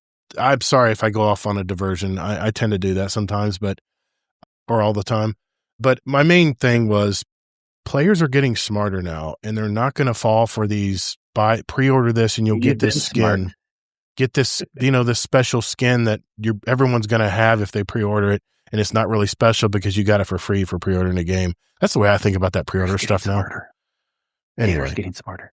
The only exception ever was Destiny because I had full faith that Destiny was going to make a good product, and I've been playing it for 12 years. I know what they're going to put out. And, at the end here, it kind of got a little sparse, and we've been around that. We've talked that to death, but I don't really I am curious. I would ask you too, Todd, but you have a lot, but you can answer too, but Sin, what I gave my example, and it's very rare. Like I said, I feel very confident in this, but when's the last time you bought a game you regretted, and can you remember what it is? I don't know if I necessarily regret it. But I was thinking back because you were talking about pre-ordering. It's been a while. The last one that I really remember that I pre-ordered was Red Dead Redemption 2 on PlayStation. And I didn't really play it as much. And I know it's a great game now, and I know a lot of people that still play it on and off. But I never really played it after maybe 2 nights, 3 nights maybe. Gotcha. And I think at that point I was still so heavily into Destiny, and Destiny is honestly has been well worth the money over the years. Granted, I haven't played as much as I normally do. We, like we said earlier, we get together on Saturdays, which is super fun. And so I guess you wouldn't even say get my money's worth. You regretted Red Dead. You just didn't have the time to play it. Didn't have the time, and I thought it was okay. I'm trying to think of what else I bought recently. How much time you got? I don't really buy many games. I got a ton of games I've bought and sitting in my library. Yeah, never to be seen again. Yeah, and that's why. Do you regret buying them, or do you try to cut your losses and say no, I'll play them one day? There was one roguelike game that I bought because the freaking graphics were beautiful on it. But once I played it, it was a full roguelike game, and I did not like going back to the beginning every time I died. Yeah, that's what Dead Souls is different. Dead Souls is different. You know that going in. But I thought this game would be more fun like Destiny. And every time I got killed, it was like I went back to the very beginning. I'm like, I'm just too old for this shit. That's kind of what I can't remember what the game's called. I can look it up later and I'll put it in the Discord. But well, your biggest example is the one you gave was the Battlefield or whatever. Yeah. But I was wondering if you think of any other ones you regret buying. I can't think of the game right now, that roguelike game, but it was a very popular, but came out on PlayStation. It was a PlayStation exclusive. Now I tell you a game that I want to go back and play. I want to go back and play all of the God of Wars that I didn't finish. I'm really starting to see God of War was good. Dude, I'm starting to see those fights on some of these videos, some of these playback fights. I'm not in any mood to play this Lafe game. I'm not going to be fighting some block with a flag sticking out of its ass. Come on, that's not the only part of the game. I understand, but I don't know, man. I'm going to probably get it because it's PlayStation exclusive, but I'm thinking about going back in my library and playing some of the God of War games because You're saying you're going to buy a game again? You're not going to play? No, I've already got them. I already bought them. I already bought all these God of War games and they just sat. But I mean the Lafe one. I didn't play the first one as much on God of War, but I played the second one to completion. And if you haven't played them or gotten them, Horizon Zero Dawn, the first and second, both were really, really good. Yeah, I bought the first game too when it came out, and I played it, and then I went back to playing Destiny, and then I came back and I gave it a good 8 to 10 hour playthrough, and it was a lot of fun. Hacking all the animals and stuff was so much fun, but it just had such a slow start, Sin, that it just got bored fast. I don't know what it is, man. If you can get over that hump of starting a game, and like that's the problem. HCD, like once I got through that and got hooked on the story, I was hooked. And then for Forbidden West, hooked. And that was the same way with Final Fantasy 16. Like I started a playthrough a while back, never finished it, and I actually restarted one maybe earlier this year, last year. Yeah. Final Fantasy 16, really good. And I found that the stories on those, they were told really well. The gameplay complemented it. Gameplay was good. The progression was really good. And overall feel of the game was excellent in all those. I really wish I started early. And I mean, I was a PlayStation kid. I don't know why I never got into those games, but I think I was playing hack and slash Destiny, the Dynasty Warriors instead of playing Final Fantasy games. But I really wish I would have jumped into those games because I've heard so many good things about Final Fantasy as well. But I have such a backlog. Good. Yep. I have such a backlog. Well, there's still, that's the thing. There's still tons of games that are worth ordering even right away because they're good games. I still want to try Claire Obscura. You will like that game. And if I played it and really got hooked on it, I didn't finish it. It's like elements of Final Fantasy, but more action oriented, like Destiny. Fun. Oh, you're gonna love it. I need to go back and finish it. I may do a stream one night and just go back and get. You said I was 80% through.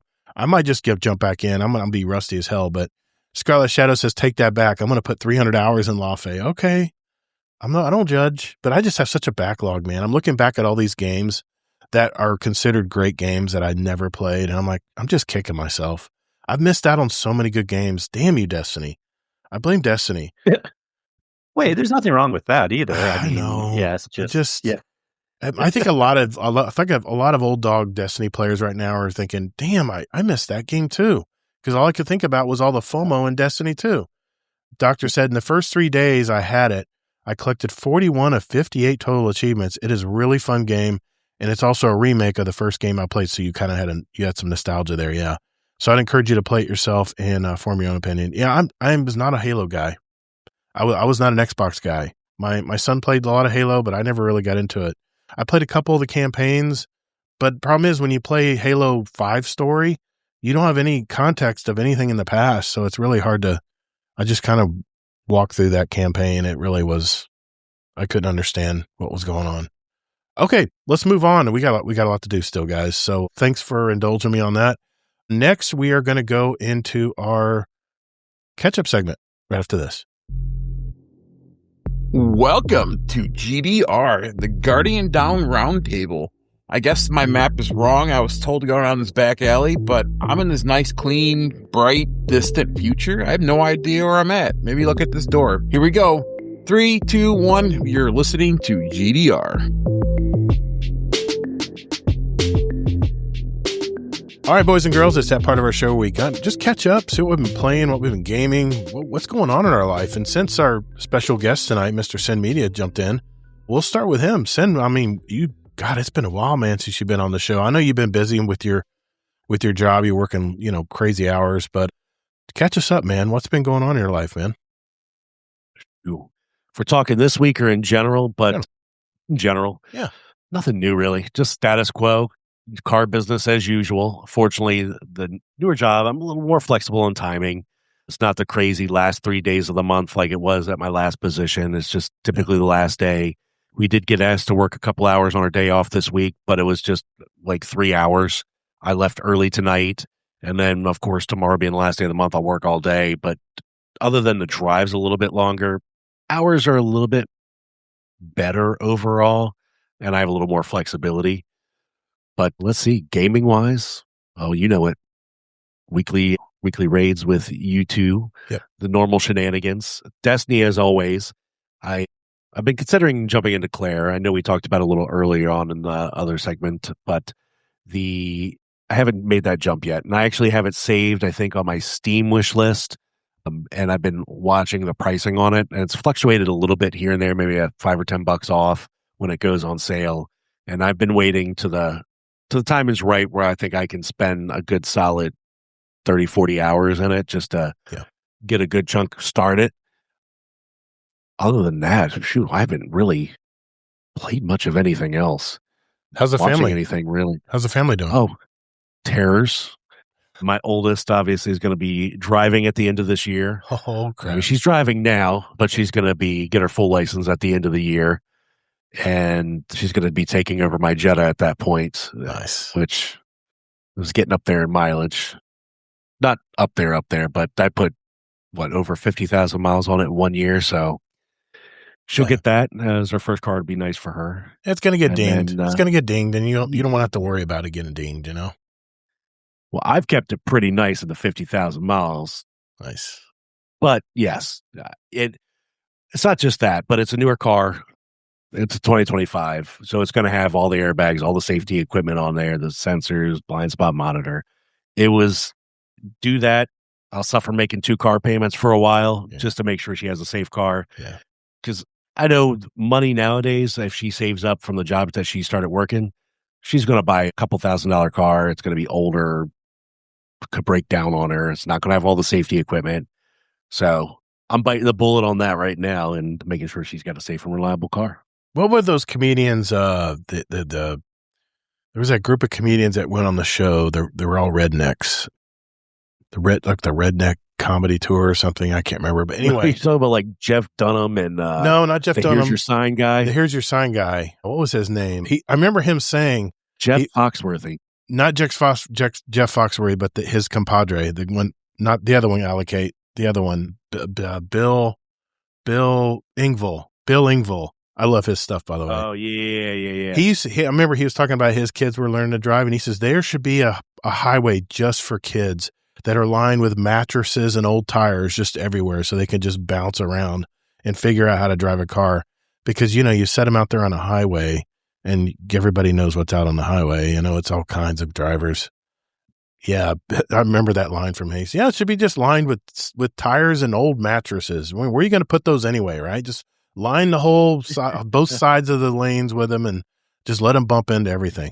Anyway, I sorry I interrupted you, man. So, I mean, life is good. I don't know about you guys, but I was a good driver when I was a kid. I was a hellion, man. I felt like I was. But you also have to think that there weren't as many people on the road then, and the roads weren't as crazy. That's true. 20 plus years ago. I mean, Florida's a melting pot. You get all kinds here. You get people that are from Mexico that they bump each other all the time in traffic. That's just the way they push things along. And you get bumped by someone like that, and you get out of your car and you're like, hey, man, what's going on? And they look at you like, huh? What do you mean? I'm driving.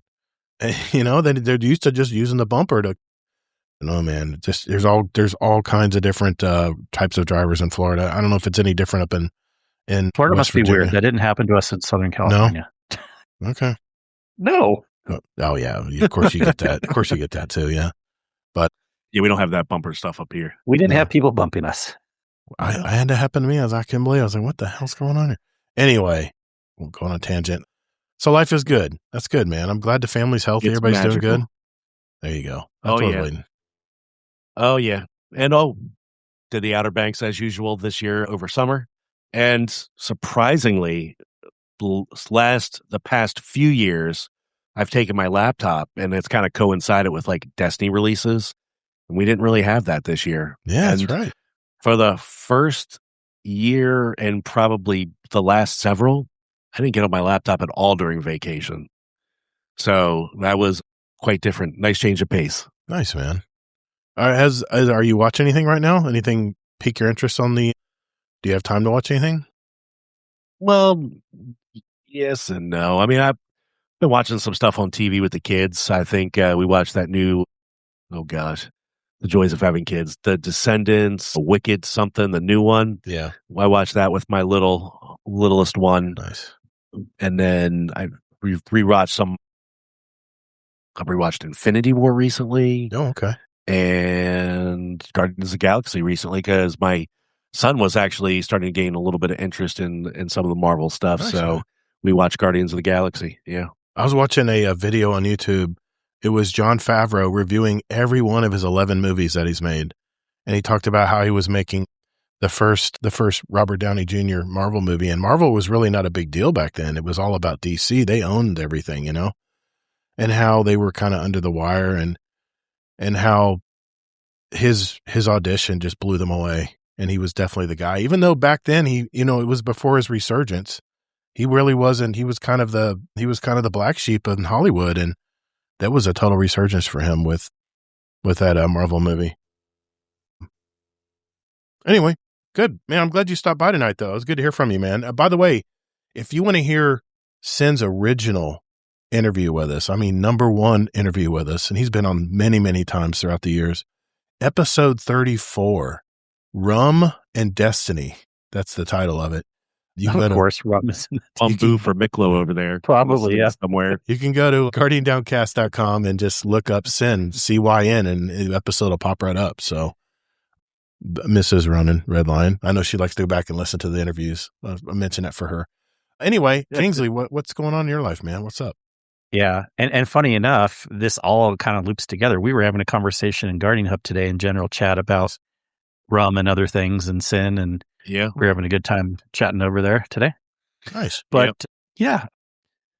Well, yeah, it's been fun this last week, playing video games. I'll get to Destiny stuff in a second, but I've been almost getting 100%ed into Black Flag, Assassin's Creed, and I finally got to some more of the new quests that they built in on how they're doing the dark animus. I won't spoil anything, but like the quote real world stuff if you've played other Assassin's Creed games, and it's freaking amazing. I was a little skeptical because they changed that part of the game from the original one, but I think they're doing a really good job with it. So again, anyone who's just even considering playing this game or is playing it, get through all of it because there's just so many cool things that they've added that make the game amazing, even if you've already played it once before. So, this is like the best probably remaster thing I've ever played in my life. Wow. That's a game that's been remastered. So, okay. Yep. It's really good there. And it's been fun this last week too. Brother-in-law has been in town from Australia. And he's a guy that plays Destiny sometimes too. So we even had a last minute add-in where someone wasn't able to make it for our Saturday group, and we brought him in and had to finagle some things around because I have other systems to play on, but he didn't have things bought on the PlayStation. So I moved him to my PC, and then I went to the PlayStation, but I never used the PlayStation. So I had to update it, those little fun things. Oh, yeah. But, why does PlayStation take so long to update compared to PC? Because they got to copy all the files. I don't know why. I don't know. Not just that, the downloads go slower too, even when you're on Ethernet. It's like doesn't 10 matter. times the speed. It's a bottleneck. Crazy. Yeah. It's the bus. I guess the bus is just bottlenecked. Yeah. Anyways, yeah. 1 million and reason number 2, I prefer PC, but console hater. No, I love playing the exclusives over there, but boy, anything that's the same, of course, I'm going to play on PC. Yeah. But that was a lot of fun. We had fun with that. We did another Desert Perpetual. He hadn't gotten to clear through that yet. He did a good job. Yeah. Learned it quick. Yep.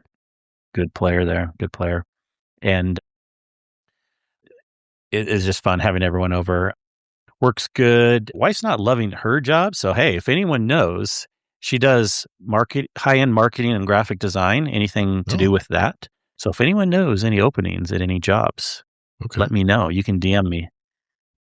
Nice. But life's generally good. We did also see, again, when he came into town, like, hey, let's go see the Odyssey. I was purposely saving it for when he was coming into town and got some nice tickets at the IMAX theater. And it was a good movie, really good movie. I do want to say, and I'm not going to spoil anything, but when I say really good, I thought it was a little long. I would give it like a 7 or an 8 out of 10. Okay. And it didn't live up to the hype for me. The funny thing was all the mythological scenes, I wasn't as impressed with as much. Funny enough, I like the real world fighting scenes way better. They were done awesomely. But for whatever reason, all the mythological things, I felt like I've been there, done that, and they were almost better in other movies. The siren scene was a lot shorter than I thought. I was hoping the siren everything was shorter, it's like it was rushed. Not as good. Yeah. Cyclops was weird. Yeah. Everything was kind of weird with the mythological stuff. Yeah. I don't know. It felt off to me, but still, with having those little minor complaints, I still say it was a good movie, really good movie. So yeah, they hyped it so much, man. It was but no way is it my favorite Christopher Nolan movie. I would still put Inception and Memento way over this movie. Inception, Memento was confused. No way, Memento was really good. I loved Memento. That was really good. Yeah. Inception was really good too. It's supposed to be confusing. Yeah. No, I'm thinking of it as different. But, it was fun to see that. I used my Cinemark monthly subscription where you get to save your credits up if you don't use them, and use them whenever you want. I know. And what else is this week? No, that's pretty much it. Glad to have Sin on tonight. It was a good. It was a nice surprise. We still have stuff to do, so I'll pass it back over to you. It was a nice surprise, definitely. Well, yeah, I've been playing Arc Raiders. In fact, I usually watch TV, around an hour before I go to bed, but I've just been obsessed with Arc Raiders lately. I've been I just did my first expedition on an alt account because I wanted to see what it was like. And to be honest, you get 12 more slots in your inventory. You get 5 more points that you can add right away to your skill trees. And you get a little icon above you in the character screen. That is it. They've changed them. If you've done 4, if you're on your 4th expedition, they've changed it where you actually get some random blueprints, like up to 5 blueprints. But I was only on my first one, so I only got the benefits I just mentioned. But I don't know, man. I don't know if I'm going to do it again. I'm not sure, but just building all my workbenches back up again, looking for all those little weird parts that you got to find everywhere. And like I said, man, I've been kind of just taking my time. I'm inspecting. I'm trying to learn every map. And those maps, man, are just so freaking huge. I mean, I give it to Embark, man. It's that Battlefield mentality where the maps just have little cracks and crannies everywhere that you don't see when you're running and shooting at stuff. But I'm enjoying. I'm just kind of taking it in. They have a major release coming in October. It's going to be like a Forsaken release for Destiny. It's supposed to be really changing the game because they've lost a lot of players. And the big thing, like I mentioned earlier in the show, is the cheaters.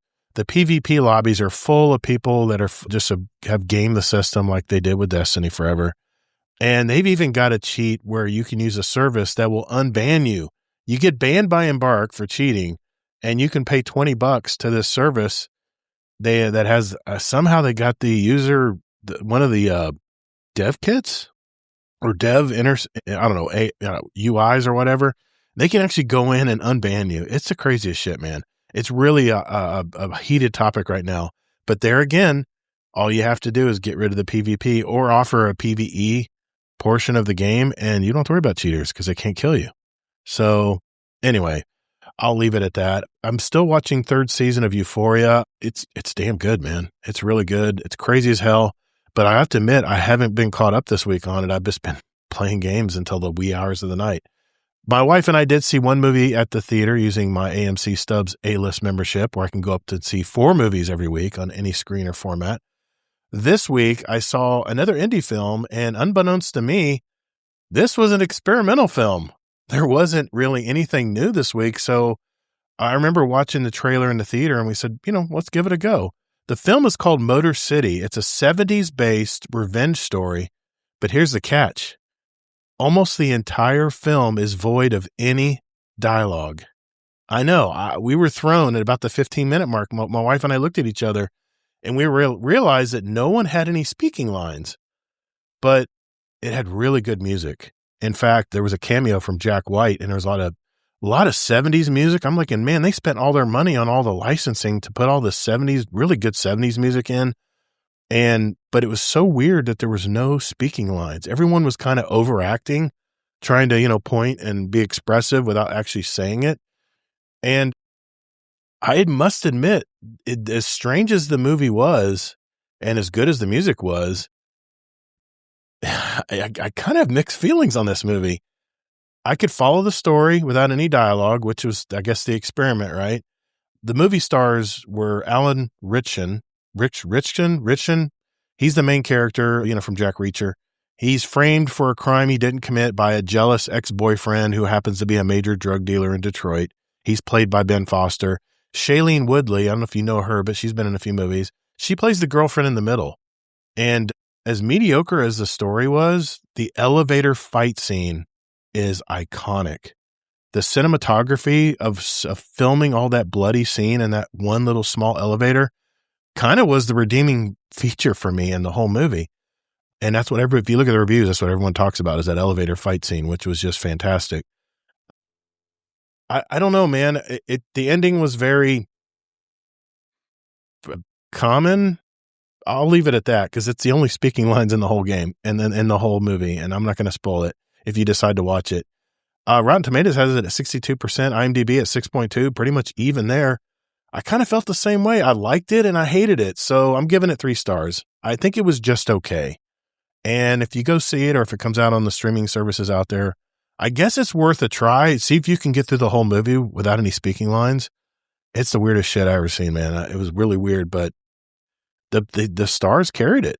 I can't say it's shitty. It's a terrible movie because I understood the movie and the ending was satisfying, but that's about it. But again, the only other thing was, playing Destiny, Desert Perpetual raid with your brother-in-law. That was a lot of fun. It was fun seeing Kingsley under the pressure of a live show trying to put 2 speaking consoles together or a console and a PC together. I think the problem was, I know, but the problem was Sin was trying to give you shit and you just weren't having it, I guess. But exactly. But I think your brother-in-law ended up using your wife's account so he could talk. Yeah.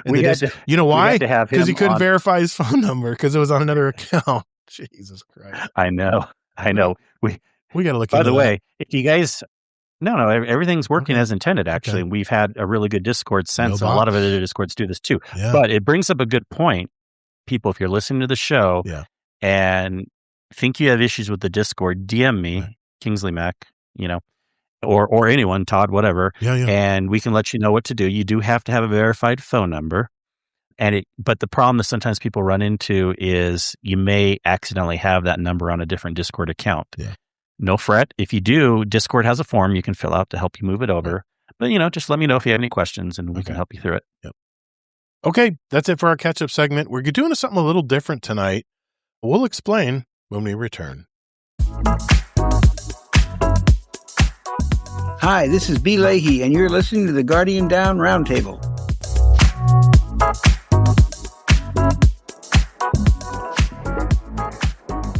All right, ladies and gentlemen, this segment is called the Speed Run. This is where we have both, Kingsley and I, have handpicked 25 questions from a list of over 1,000. And Kingsley, you can verify it. We have quite a few lists. Gosh, it was kind of a pain, but kind of fun going through. Yeah, it was a lot. It was a lot. That's just years of putting it together. Let me get this fan out. Choking up. Let me get this fan out of my face. That's what it is. It's drying my throat out. Deep throating the fan. We have picked 25 questions at random, and what we're gonna do is we're gonna ask each question to each other, back and forth, and then since Sin is here, he can answer them as well. So I just figure we haven't done this in a while. I figured let's go ahead and do it, and it might share maybe a little insight into us since we don't talk about us much on the show anymore. So okay, so I'm gonna start off with number 1. Kingsley, what is one of your favorite music artists? Real Big Fish. Real ska band. Big ska Fish. pop. Oh, it's ska pop. Really going some ska on that? Oh yeah. He wants a little ska I like on him. that, Sin. Sin, what's your favorite band? Favorite music artist? One of. It doesn't have to be the. Yeah, that's One one of. off the cuff. Let's just do 10 years. I remember, wasn't Daft Punk a big deal for you a while ago? I like Daft Punk. Yeah, too. okay. Oh yeah. Okay. Your turn. Okay, do you eat your leftovers or do they spoil in the fridge? They spoil in the fridge. I knew it. You know how I knew it? 9 times out of 10, That's I don't eat 'em. That's a typical ADHD thing. And my wife does that too. My wife gets so irritated and she will eat her leftovers, by the way, every time. But they always sit and we end up throwing it in the garbage. We end up put it down to disposal. Yep.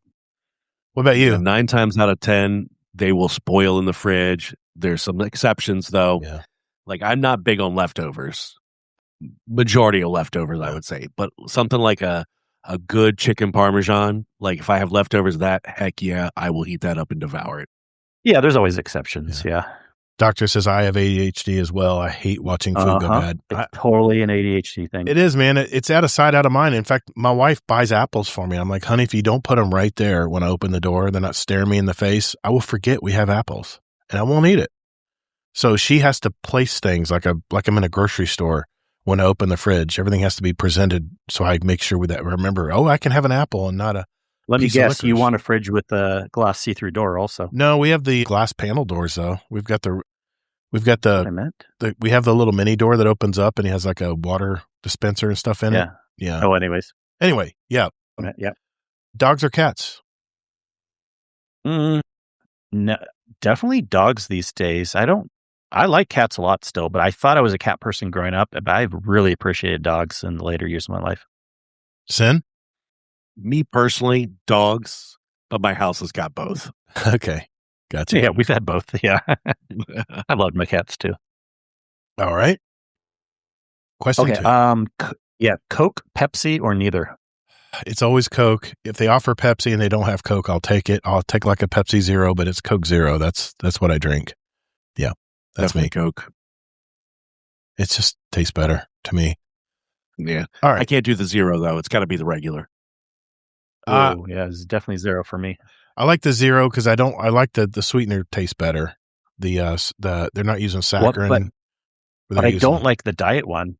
To me, diet I hate and zero I love. Diet Zero has more flavor because they're using sucralose instead of Whoa. sucralose instead of I don't know. Saccharin, sacrilege, all kinds I think of it's called saccharin or I don't know, equal or whatever it's called. Anyway, it tastes different. That's why I like it. Anyway. Oh, it does taste different. Yeah.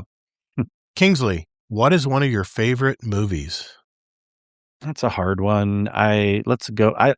That's why I say let's just go one. with Memento right now. Yeah. Okay. Sen, what's one of your favorite movies?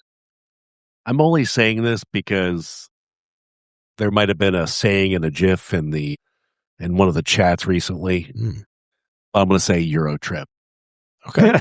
Okay. Nice. Okay. This isn't where I parked my car. Wedding Crashers. That one too. That was good. That was a great movie. Yeah. All right. Question number 3, Sen. Or Kingsley. Shit. I'm going to do that. Yeah. Sinsley. Mac. You got to remember the Mac. Sinsley Mac. Yes. Okay, sorry. How good is your vision? I have 20/10 vision with my glasses, but I have 20 with your glasses. 20/20 in this eye, and this is my shooting eye too, and it's like 20/35. It's not good. It's not as good. Have you always had to have glasses, or is it just later in life thing? I think when I hit 50, 48 maybe, I had to start using reading glasses. That's the first. And what's funny is my wife just started. I have that a little bit. My wife's 53 now, and she just now had to get her first prescription. It's very, very light. It's very light. Even my prescription, it's not very thick. So, but yeah. All right. Sen, do you have contacts or glasses? I'm trying to remember. Not glasses, probably, right? Yeah. Contacts, yeah. I thought you maybe had contacts. Yeah, so my vision's awful. Without it, I cannot see. Iconic question coming up. Sinsley Mac, who would voice your ghost? I don't freaking care. What? Come on. You know what? Just to be different, I would actually probably maybe like if Dinglebot stayed around. Okay. All right. That's a That was the question that I thought of before we started the segment when I said dinklage. Dinklebutt. Okay. I know it's an iconic question. I've never really been interested in it, but I love you answering it because then I can answer it how I feel. I think Samuel L. Jackson is probably someone said that a long time ago. That is peak. That's a peak answer for me. I love that answer. Okay. Your question. All right. When is your favorite mealtime? Breakfast. I am a breakfast guy. I'm a Southern boy. I like having, well, everybody knows I like my bagels with a little. Yeah, I think that's normal Southern. I like the way you eat it. But I'm a Southern boy in the fact that I like, my bread gets put into food before I eat it. I have to clean the plate with the bread. Yeah, interesting. Breakfast always. What about you, Sen? Lunch. I always skip lunch. Lunch I like. We skip lunch. Lunch is always good. Okay. What do you always need to bring with you when you leave the house? Like, absolutely has to be with you. Well, does phone count? Because that's kind of obvious. That's kind of what I would say. I feel like it's a cop-out answer, though. Okay. And especially for me, because all right, let me rephrase it. All right. I'm gonna throw that question out. I'm gonna give you another question. No, it's okay. If your house was on fire, what personal item would you have to grab before my laptop? You run out? Okay. My laptop. What would it be for you, Sin? Oh, shoot. Other than the kids, like we're talking inanimate objects. Yes, I think so. Yeah, inanimate object. Yes. Yeah, I have to phrase it that way. Like an apocalypse type fire? No, your house is on fire, and if you don't leave, you're going to die. Lose everything. What are you going to grab before you run out? You have one thing to grab. That's it. Well, I don't think if my house is on fire, I probably really wouldn't grab anything. There isn't anything of that important. Okay. That's a good answer. That's actually that's a sensible answer. Now, apocalypse-wise, like if it was on fire because the world was going to shit, I would definitely grab the gun. Okay, that's a good You got to have that. Yeah, that's a good idea. I remember asking this question back a long time ago, and I think I said my phone or something, and my wife goes, "Not me." I said, yeah, what? Then that's why I've always phrased it. What inanimate object? Yes. What object would you take? And hopefully she would grab herself, by the way. Yes. Obviously, your kids and your wife, yes, you grab those first, obviously. But then you have 1 second to grab something before you head out the door. Yeah. That's what I meant. Okay. I love it. All right. Next question. All right. Do you write your O's clockwise or counterclockwise? Counter. Yeah, same for me. I think that's normal for most people. I would never asked that question. Yeah. What you said? Yeah, I think counterclockwise is definitely normal. Okay. Okay. My question is pulse, hand cannon, scout, or auto rifle. You can only choose one. That's a lot of choices. These days, out of all of those, right now, the answer is scout. Sin? For me right now, it's actually an auto rifle. Yeah, because you're going to fire and then punch. Titan. You're damn right. Oh yeah. You guys know what my and it's actually one of the revision ones. It's Chroma Rush. Oh, that's a great rifle, man. Yeah. Warcry swears by it in Crucible. He loves that gun. It's a pretty solid choice right now. It is. 720. Can't beat it. Yep. Okay. You go with a Chroma, Cartesian, and then Thunder Chunkus combo. Yeah, I'm with Doctor here. Pulse rifles are the best. They're the most accurate, and they hit hard if they're in the meta, that is. Everybody knows I like pulse rifles. All right. Next question. Next question. Here's one of my fun ones. 420 or 69? Damn, here comes the embarrassment. You have to pick one. Here comes the embarrassment. You guys know I'm not really a toker, so I'm going to have to say 69. Definitely 69. Yep. My blessing. Why not both? I had skin checks done. I had skin checks done this week. They had to fry my face with a nitrogen gun, so I feel like I'm a connect the dots puzzle right now. Yeah, that definitely is going to be my answer. All right. Next question. If you could live anywhere in the world, where would it be? I mean, without visiting everywhere, without knowing what a full answer would be from what I visited so far, that's such a Kingsley answer, isn't it, Tim? Yeah, and I would actually pick the same as Kingsley. Where would you pick? I haven't been many places. Hawaii. Okay. Yeah, and Hawaii for me too. only because I've been there. I've been Yeah. to Maui, and it's Yeah, I've been there too. really nice. It's nice. very nice. I've very been to a couple expensive. islands a few times. Yeah. You better be making some good money if you live in Hawaii. The standard of living is very high there. Yeah. Okay. Next question. Okay. Do you have pets? Yeah, of course. Yeah, I've got one. I used to have 2 dogs. I just lost my first dog. She was a Rottweiler black lab mix, and we lost her almost a year ago now. So all that's left is my hound dog mix. She's like 11 or 12. So yeah, that's all I got left. Yeah, we got definitely pets: 2 dogs, a cat, and a bearded dragon. Bearded dragon. My son used to have We one. had that for a little bit. A bearded My dragon. son used to have a bearded dragon. Yep. I remember those days.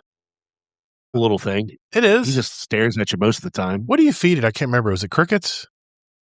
You have to buy crickets? Mostly. I think you can do those blue grubs or whatever they're called. Oh, yeah. Whatever those horned worms are. Yeah. Mealworms. They'll eat Yeah, yeah. mealworms as well. Yeah, I remember that. Yeah. Go to the Kale. My wife loved buying crickets in a paper bag, bringing them home in the car. She sees one little tiny bug and she's like, "Get it." I said, "You do live in Florida, remember, right?" Okay. What would be your ideal career or job, Kingsleymac? What I'm doing. I gotta say, I've man. been so lucky in life. Like I remember being back when I went to church a long time ago, and someone was asking in a Sunday school class, like, how many people here truly love their job? And I'm like starting to raise my hand, like no one else is, and I feel sheepish, and I start to lower it. I'm like, yeah, I really do. Yeah, I do. I'm doing exactly what I want to do. That's what I thought you'd say. Sen, what about you, man? Ideal. I don't know. I've been back and forth on that. And ultimately, at some point, even though I'm getting older in my life, I would like to own my own business. But other than the hours, I do like what I do now. It's okay. What would you do?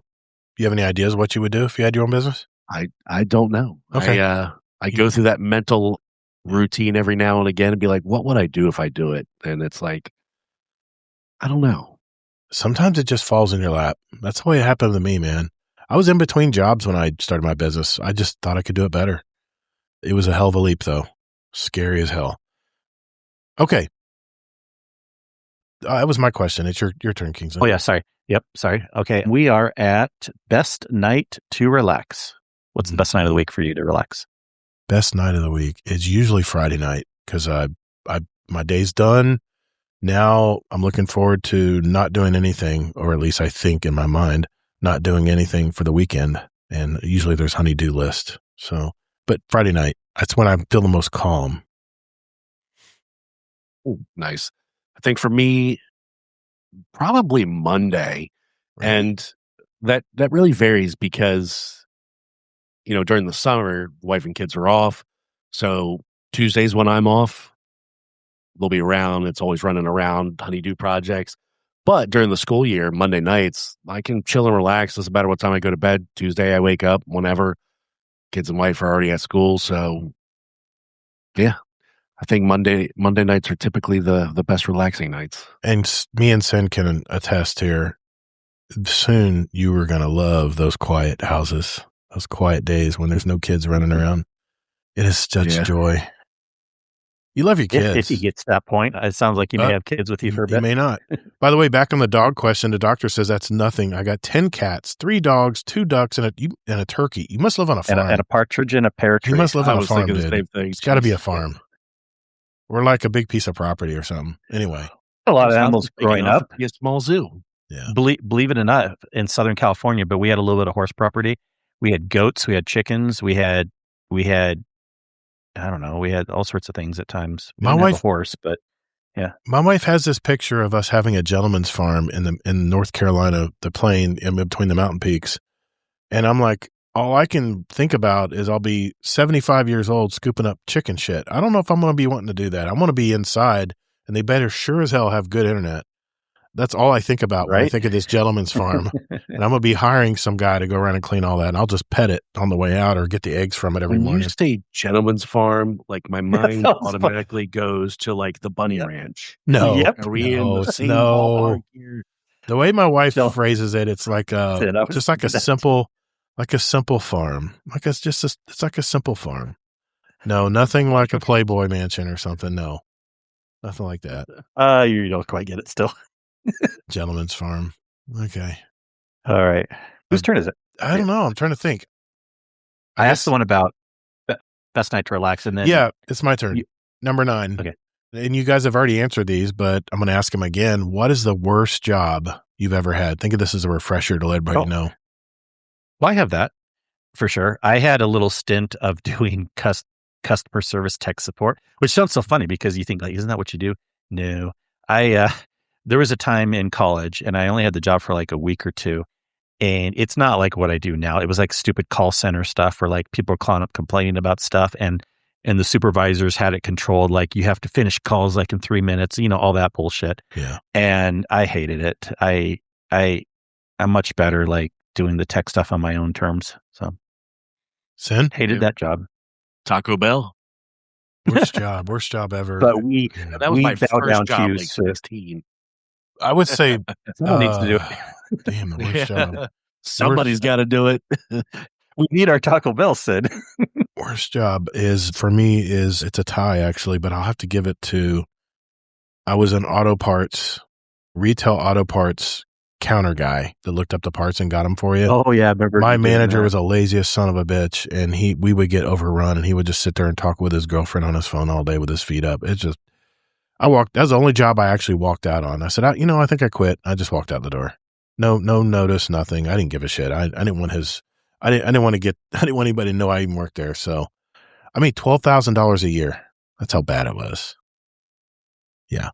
It's bad. Rough. Okay. My turn. Mm-hmm. Almond Joy or Mounds? This is a tough one, but I would say Mounds. Yeah. Mounds. Yep. Mounds. Yeah. Just the chocolate and the coconut. I don't really need the almond in there or whatever they put in there. Yeah. Don't need You're it. saying you don't need the nuts? I don't need the nuts. You're trying to get people. You don't need the nuts. You'd prefer Mounds. He's trying to get more sound bites for Saturday. I swear to God. He's working on it. He's probably got a voice. We want the Mounds. He's probably got a voice recorder in his office right now. Oh my God. I'm wondering, do the sound bites look during the stage? I don't know. They don't, unfortunately. No, they don't. They don't. No, they don't. Yeah. We've disabled there's them. no soundboard on here. Yep. Yeah, disabled them. exactly. And Todd probably wants it that way. Yeah, I want to keep it that way. Okay. Think of it. That was your question. Yeah. Okay. Your turn. Yeah. Describe yourself in one word. Fair. Yeah, that's definitely you. Fair or Not fair? always. Fair. He said fair. F-A-I-R. No, you've always been that way, man. You always look at both sides of it. At least I try to. No, I give you that. I give you credit for that because I'm not as unbiased as that. I'm definitely judgy, but fair. Okay. Oh, I Sin. can be judgy, but I try to be fair. I know. Sin. One word. His headphones said clipped. God damn it. I don't know. Some days I could Extreme. be but I know what my wife would say. funny. I like to Okay. think I'm funny most. Yeah. I like that. That's legit. I'll tell you what my wife would say. She would say drama. I like the drama. I don't know why, but I do like the drama. I don't know why, but I do. Yeah. If you hear my Presenting these topics stories on the show, Yeah, if you hear my stories, it's all drama. Yeah. Okay, your turn. Number 10. all right. Favorite bread type? Oh, all day it's wheat. Really a nice whole stone ground wheat. In fact, there's this brand we just bought. We about to buy it from Sprouts. It's really expensive bread, but Is it literally being stone ground, or it's are they called just saying that? No, it's called something Mills. You probably have it at your place. It's like Stone Mills or something, but it's a real whole wheat. In fact, I buy the bagels too, and it's real milled wheat. And it's really milled, so it's just a clean product. There's not a bunch of sunflower oil and all kinds of fillers and crap put in it. Todd is starting a bread company. You can definitely taste the difference. Oh, of course, on fresh bread. Definitely Yeah. pure. I'm a bread fanatic when it comes to wheat bread. So, yeah. What about you, Sin? All right, Sin.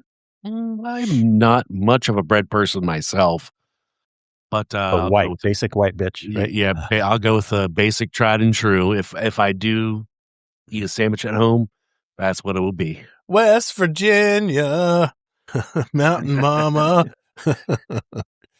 All right. Yeah. All right. Let me think here. It's my turn. What is the best sandwich? Well, and I feel like I have actually answered this one before. Right. I usually go with like a Cuban is my answer. Oh, I've had those. Very good. Mm-hmm. Sensley. Yeah. Best sandwich. Interesting. I think during my speed run I might have said something like steak and cheese, but see, really there's no fast answers now. Now you can take your time and think about it. Yeah. I would definitely go with a chicken parmesan like sandwich or even sub style. Yeah. All day. Chicken parm 100% is my jam.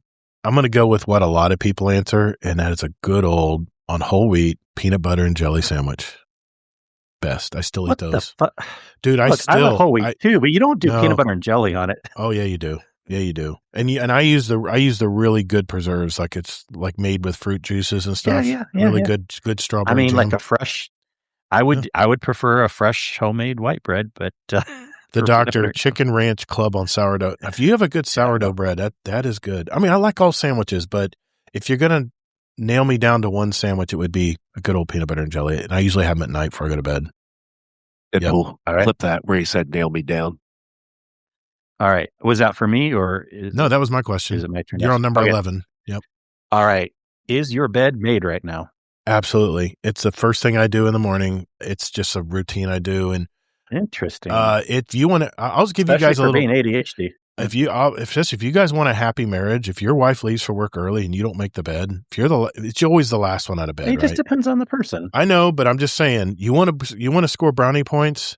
Make your bed every morning, especially if your wife leaves for work before you do. Well, just saying. Well, I promise you, my wife does not like the bed made. So okay, she prefers it.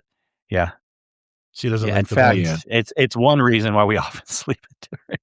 Yeah, because she likes the sheets like all ski-wampusy and like sleeping with like on literally like 5 pillows all around her and taking up the whole king size bed with all the dogs. Oh yeah. I get that too. I get that. Sensley.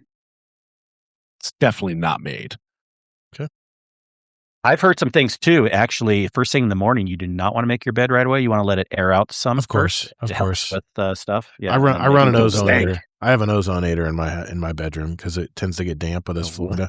An ozonator, you know what that is? Does that help all your toots? No, it produces ozone, which actually kills mold and spores or any of that stuff. It's a problem down here in Florida is getting mold. Oh, jeez. Wow.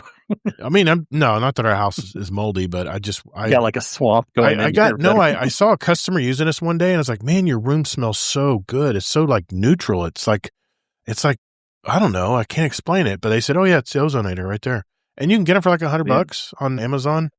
Yeah, you turn it on and it actually has plates in the back that actually create ozone, like that fresh smell after it rains or before it rains. You may want to see if that's why you're having some breathing problems. It's not creating. Check out the link below to Todd's ozonator. Yeah, there you go. It will also handle swamp bed and swamp ass and swamp room. It'll handle it all, baby. Handle it all. Click my link for $30 off. All right.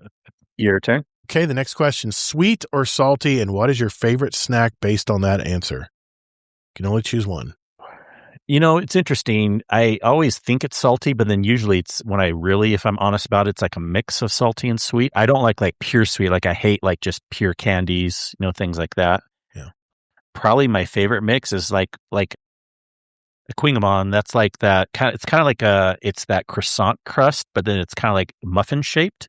Oh. And then they put like a sweet sugary glaze on the top. So it has all the butter and savory part in the crust, but then it has the sugar on the top. Actually, sweet and salty work really well together if you do it right. Yeah, that's a good answer. I don't know what kind of bread you're talking about, but that's way too highfalutin. It's croissant style bread. It's just not shaped like a croissant. I got you. Shaped like a muffin. It's like the airy crust, like it's on a croissant. It's like real airy, like puffy. Yeah. It's that type of. Mm-hmm. Sensley. All right. Oh, yes, Sin. I'm still trying to decipher what word you said. That's what I said. Okay, so I know it's here. I'll put it in the chat. Quingamon. There's our title. Never heard of that. Quingamon. Here, I'll put it in the. Is that Thai? What is that? No, it's like French also, I think. But I don't know who created this originally. Doctor says I'm more of a this is the savory word. person. Okay. And then let me get a picture of the treat. Well, you guys can go on, though, while I'm getting the screenshot. Deadpool, mine only gets up and only makes it if there's is company. Yeah, I get that too, man. Oh, man, that is definitely French. No, I have no clue what that is.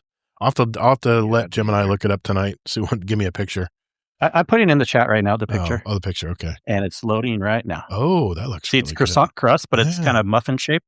Looks really good. And then light and airy. This is more cinnamon roll shaped, but they usually have more texture on the top, more like a muffin. I got you. But it has like a sweet glaze over it. So think of like a donut glaze over it. Okay. So. Oh, nice. Interesting. Salty. I would go with salty, like a nice, like Mexican style chip. So we can do a little salsa with it. Doritos. All kinds. Doritos are okay. They can get overdone if you do them too much. You're talking about like a fresh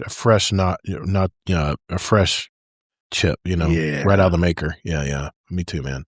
But I am a sweet guy. I like the licorice. I like candies and stuff. I'm trying to wean myself off of it for now, but yeah, that's mine. My turn? Your turn. I think. Yep. Your favorite enchilada type. Favorite enchilada. Like cheese or beef or chicken. I know enchiladas, definitely. I usually get all three. I get like a combo when I buy enchiladas, but there's more than three. Oh, yeah, I know, but it's usually like beef, chicken, and cheese. I would say probably of the three, though, beef. I always like beef. Ground beef. Ground beef? Or like... Oh, no, like a carnitas. Like a shredded beef? Like a shredded beef, yeah. That'd probably I just want to make sure. Yeah. Well, enchilada, beef or cheese for sure. Yeah. Cheese is definitely really good. I definitely have to answer this one, even though it was my question. Yeah, I love a good mole enchilada, cheese inside and a mole sauce on the top. Okay, gotcha. Mm-hmm. If you had more time, what would you do with it? Well, I would probably use it to have more entertainment, but I probably should use it for sleep. Definitely. So to be fair, though, I'd probably use it for more entertainment, more relaxing or whatever, Gaming, whatever. Going back to sweet or salty, Anthony Manzano on YouTube says, my favorite dessert, of course, because I'm Latino, is 3-milk cake with toasted caramel. I love Tres Leches cakes. They're really, really good. But he's talking about something a little different. Yeah. Can't read too many comments. We'll go forever if everyone gets comments on it. Yeah, you're right. Yeah, I'm looking at the time, too. That was your question. So mine is, did everybody answer it? Yeah, you did. What is your favorite Destiny planet and why? Jeez. Boring. No, just kidding. No, I always know the answer to this. It's easy. Yeah, I've answered this a million times. I also picked, now I can't remember the name of it, Venus. Yeah. Yeah, it's Venus for me. What about you, Sen? Favorite Destiny planet?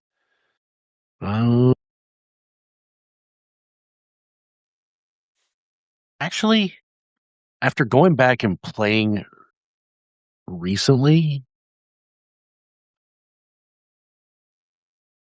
I would say, wouldn't the Cosmodrome and EDZ both be considered the same planet? Yes. Just different zones, different areas of zones, Earth. Yeah. Of the Earth. So, yeah. I think after playing it, because when we were going through and knocking down a lot of those triumphs, we got a chance to go across all the planets again. And I really, after having to jump around a lot in the EDZ and Cosmodrome, I really do enjoy those enjoy those zones. So definitely Earth. Wait a minute. Did we ever answer, if you had more time, what would you do with it? Am I going crazy? Sleep. I did. Yeah, I did. Yep. Sleep. Okay. And you said, did we all answer it? Probably. I said yes. Okay. Yeah. Jupiter. Okay. Gotcha. Then I love tiramisu's. That would be a close. I should have answered tiramisu. I've been on such a kick of them lately too. I'm like looking up. Gosh, again, if you ever visit, there is a excellent place near me that makes the best tiramisus. Yeah. I'll get you one. All right. Your question, Kingsley. Okay. Sorry. Okay. Next, I got, let's see, where are we? Okay. Do you sleep with socks on or off? Off. In fact, I sleep with almost nothing on. Almost. Yeah, same. Sorry, you go. That's more about No, I was just saying TMI about him having nothing on. That's almost as bad as me saying. Don't clip that. In the raid chat. In the raid chat. I need to repant. I'm currently pantsless. Hey, as long as you got underwear on, as long as you got some Underwear is all that matters. a A good boxer brief, you're good to go. Definitely no socks. Yeah. Definitely no Oh, socks. Deadpool, Yeah, come on. yes, same. The funny thing about it is supposedly you can regulate body temperature better with socks on, but I've always been uncomfortable with them on. Yeah. So I mean, I will find wear that them an in the interesting winter. question. Yeah, we'll wear them in the winter if it's really, really cold. Well, supposedly it even helps in the summer, believe it or not, regulate body temperature. Yeah, I won't wear them in the summer. No. Okay. No, I don't do it either. I'm gonna even in try the to- winter, I don't. Try to keep it. I'm going to pick up the pace a little bit. Yeah. Best cheese on a burger, Kingsley. Ooh, generally, most of the I love Swiss, but generally just the normal synthetic American because it melts better. Mm-hmm. Sin? You say that, it reminds me of that cooking movie where the guy was like kind of like that Swiss. horror. He was like, Deadpool says Swiss. what kind of cheese you want on your burger? I have to go think of the name of it. But anyway, pepper jack for me on burger. It's going to be cheddar for me. Next question. All right. Next question: ranch with pizza? Yes or no? No. No ranch pizzas. I'm okay. I don't seek it out. My wife loves it though. Gouda inside the burger. Okay. I hear you, doctor. Good. Yeah. Your turn. Is it? I just asked the ranch one, Oh, sorry, my turn. so it's your turn. If you could take any one famous person to dinner, who would it be? Oh, geez, I don't care about that type of stuff. I'll take Todd to dinner. Oh, there we go. We kind of did. I'll make you famous. Paid for it. Sin. Sin, do you have an answer for that, Rook? Yeah. Famous person for dinner? Yeah. Who would you take to dinner? Well, definitely give me some Katy Perry.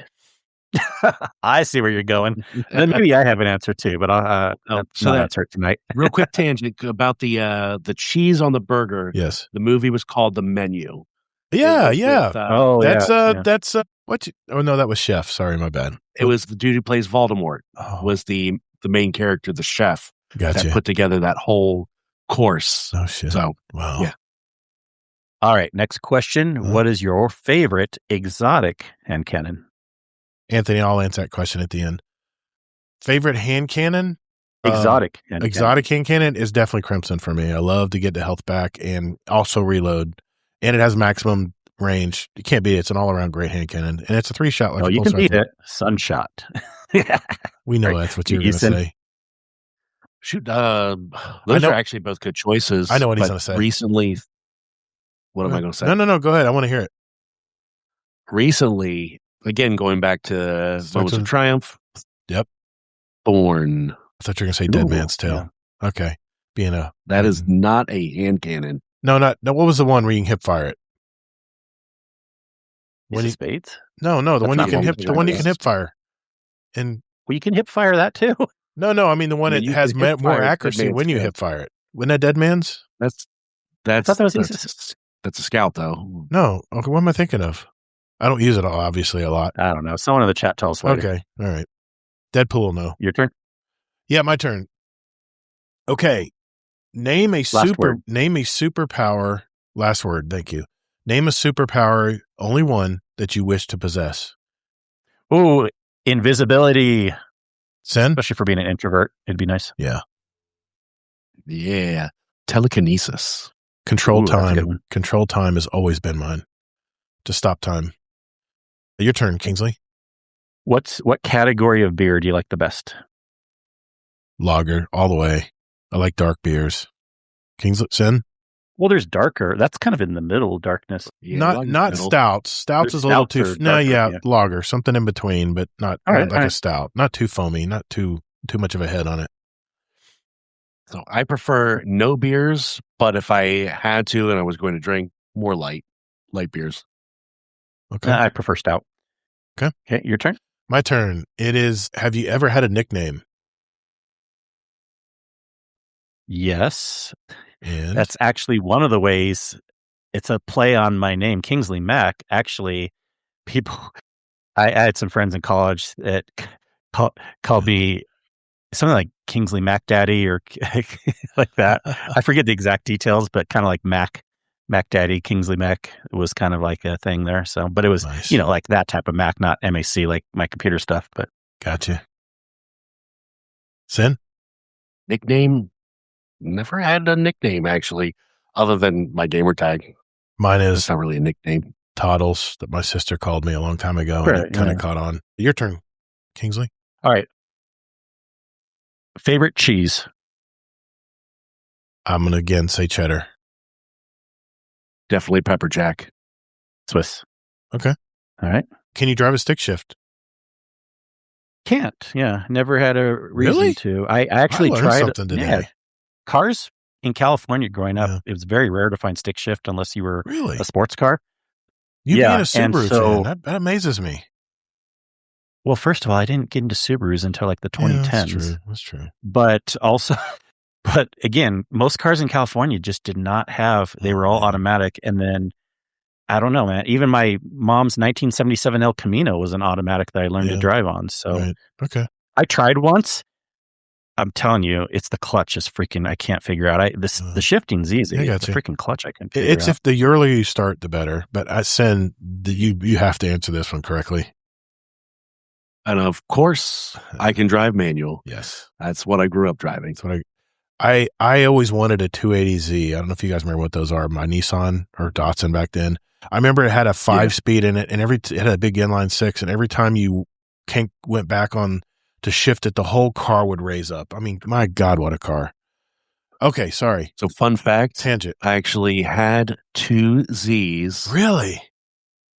At one point, I had it was a 2005 300 convertible. It was a 350. 350. Gotcha. And then I switched to the 370Z. Yes. I think is when they switched to it in 2007. And I did the regular hard body, non convertible 370Z. We're talking about the old Gizmo skinny cars. We're talking about the old 280Zs, Yeah. like the 1982s. Never had them that old, but I had the newer Zs. Big old motors in those things. That's awesome, man. They're fun, still fun. A manual All right. and stick are the same thing, Anthony. Oh. That's what we mean. Go ahead. Yes, generally. Okay, dis or dat? Who dis? That's always me. Dis? Oh, I'm all about Dis. dat more than dis. Okay. All right. Dad, Sensley. who dat? Yeah, dat's where it's at. Alec didn't own automatic until my mid-20s. There we go. Old school. Old school. I grew up on a tractor, guys. That's how I learned how to use a stick. A manual tractor. I grew Everybody's up old chiming in. school too, but just again, never had a reason to. Okay. It's not a mark against you. That's why I ask it. I know it's not. People think it's like some rite of passage or something. No, it's so not. silly. But yeah. Was that yours or mine? That was mine. Your turn. What would be your spirit animal? I know it's very generic, but I'm always curious. Black Jaguar. I don't know. I'll just go with that. Sensley? Definitely a dragon. It's always a gator for me. That's right. Yeah. Always a gator. Your turn. Okay. Almost there, guys. Almost. Yeah, we're getting there. Your favorite smell?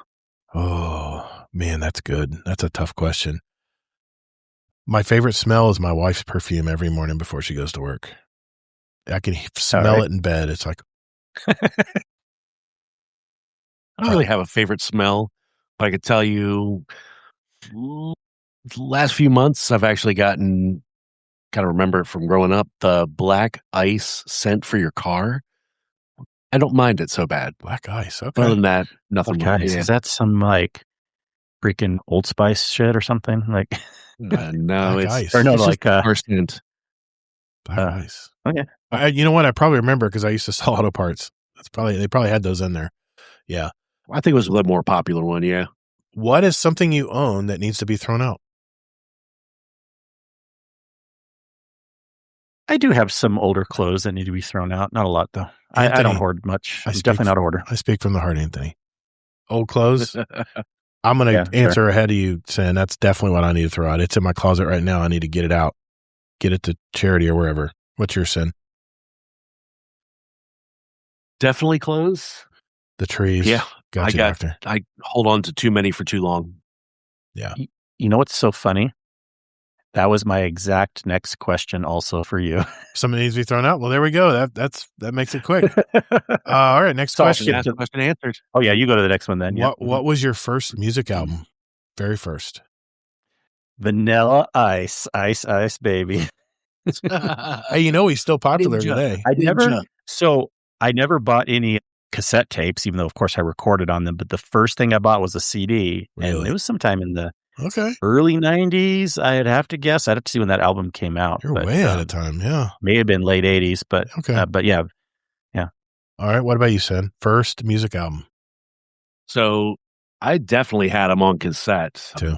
And there was one or two, but I want to say the first one was Counting Crows, Oh, August and Everything After, I have that one. which was their original. Yeah. It's a great album. Oh, yeah. Mine was 1990 when that came out. Yeah. Foreigner 4 To the Extreme. from Foreigner. That was my very first cassette tape. Not as the very first one I bought for myself. I did get a Molly Hatchet cassette for Christmas because someone told my mom in the music store that Molly Hatchet was cool. And I was like, who the hell's Molly Hatchet? Yeah, but my first one I bought and I was proud to own was Foreigner 4. I like Molly Hatchet now, by the way, oddly enough. Good question. Okay. Eater of Worlds Raid or Crown of Sorrow Raid? Eater of Worlds, definitely. I love that one. It's very fun. Well, that is actually a great question because they're both pretty It's good. come back. Yeah. Yeah. They both come back. They At least the boss. Both have really boss Yeah, came come back. back. But I'll stick with Crown of Sorrow just for the Yeah. not being a raid layer, being a full raid. Okay. Crown of Sorrow was a raid layer also, Sin. Only had the three. It was the two the small last things in one front of of the it. three. Yeah. It was not really. Yeah. Crown of Sorrow was not a raid layer. I'm pretty sure it It was. was- People it let us was- know. I think it was a 'Cause you standalone. I think it was a standalone raid. you didn't really have Think about any. this. Oh Think my about gosh, guys. Look it up. You You'll see.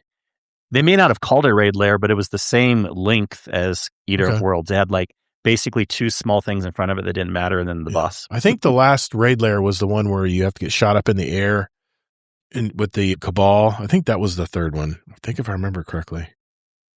Can't remember what it's called. Yeah, maybe they're using the official wording, but Crown of Sorrow and Scourge of the Path. No, what was it? Scourge of the Machine? They were both short ones too, so a lot of Yeah. people were calling them raid Okay. layers. Scourge of the I Past thought. was they were both shorter. Scourge of the Past was a speaking, yes. standalone Yeah. raid as well. Yeah. Okay, It was but after It felt Leviathan. like encounters. Yeah, yeah, It felt okay. like so was All right. Eater of Worlds was encounters standalone versus- too. It came Yeah. out different. And, I mean, you it was, but Eater of Worlds was part of the Leviathan raid set. And and those Crown of other two- Sorrow's in part of the Leviathan. sure? It is on the Leviathan. Yes, Okay, okay. it is on the Leviathan. Okay, I stand Yeah. corrected. I stand corrected. Yep. All right. All right. Oh, your Fire turn. of No, my Stars turn. was the one where you got shot up. By the way, Spire Yep, Stars. and that was on the it. Leviathan too. Yeah. Uh-huh. Yep. Okay, that was the second one then. Okay, I got you. All right. C3PO or R2D2? You may be judged. You. I'll go with R2D2. I mean, come on. yeah, Star definitely Wars. R2. I like C3PO. Right? I like C3PO. He was the comedy you do. relief. He was the comic relief, and he had the voice lines. But a little too cheesy. All right. Okay. Go ahead. Limeade or lemonade? Ooh. Oh, my dad would say lemonade. I'm going to say lemonade. Definitely Lemonade. Definitely limeade. There we go. What is your beverage of choice? I mean, no. Beverage of choice. I don't know. Coke Zero? Okay. Sen? If I'm going none, No. beverage, Any beverage. I know. I was just Yeah. trying to think what I drink the most of. Yeah. Okay. so sweet tea, definitely. Well, everybody knows it's Publix diet Sure. green tea with ginseng and honey. I drink 4 gallons of throat it a cooked. week.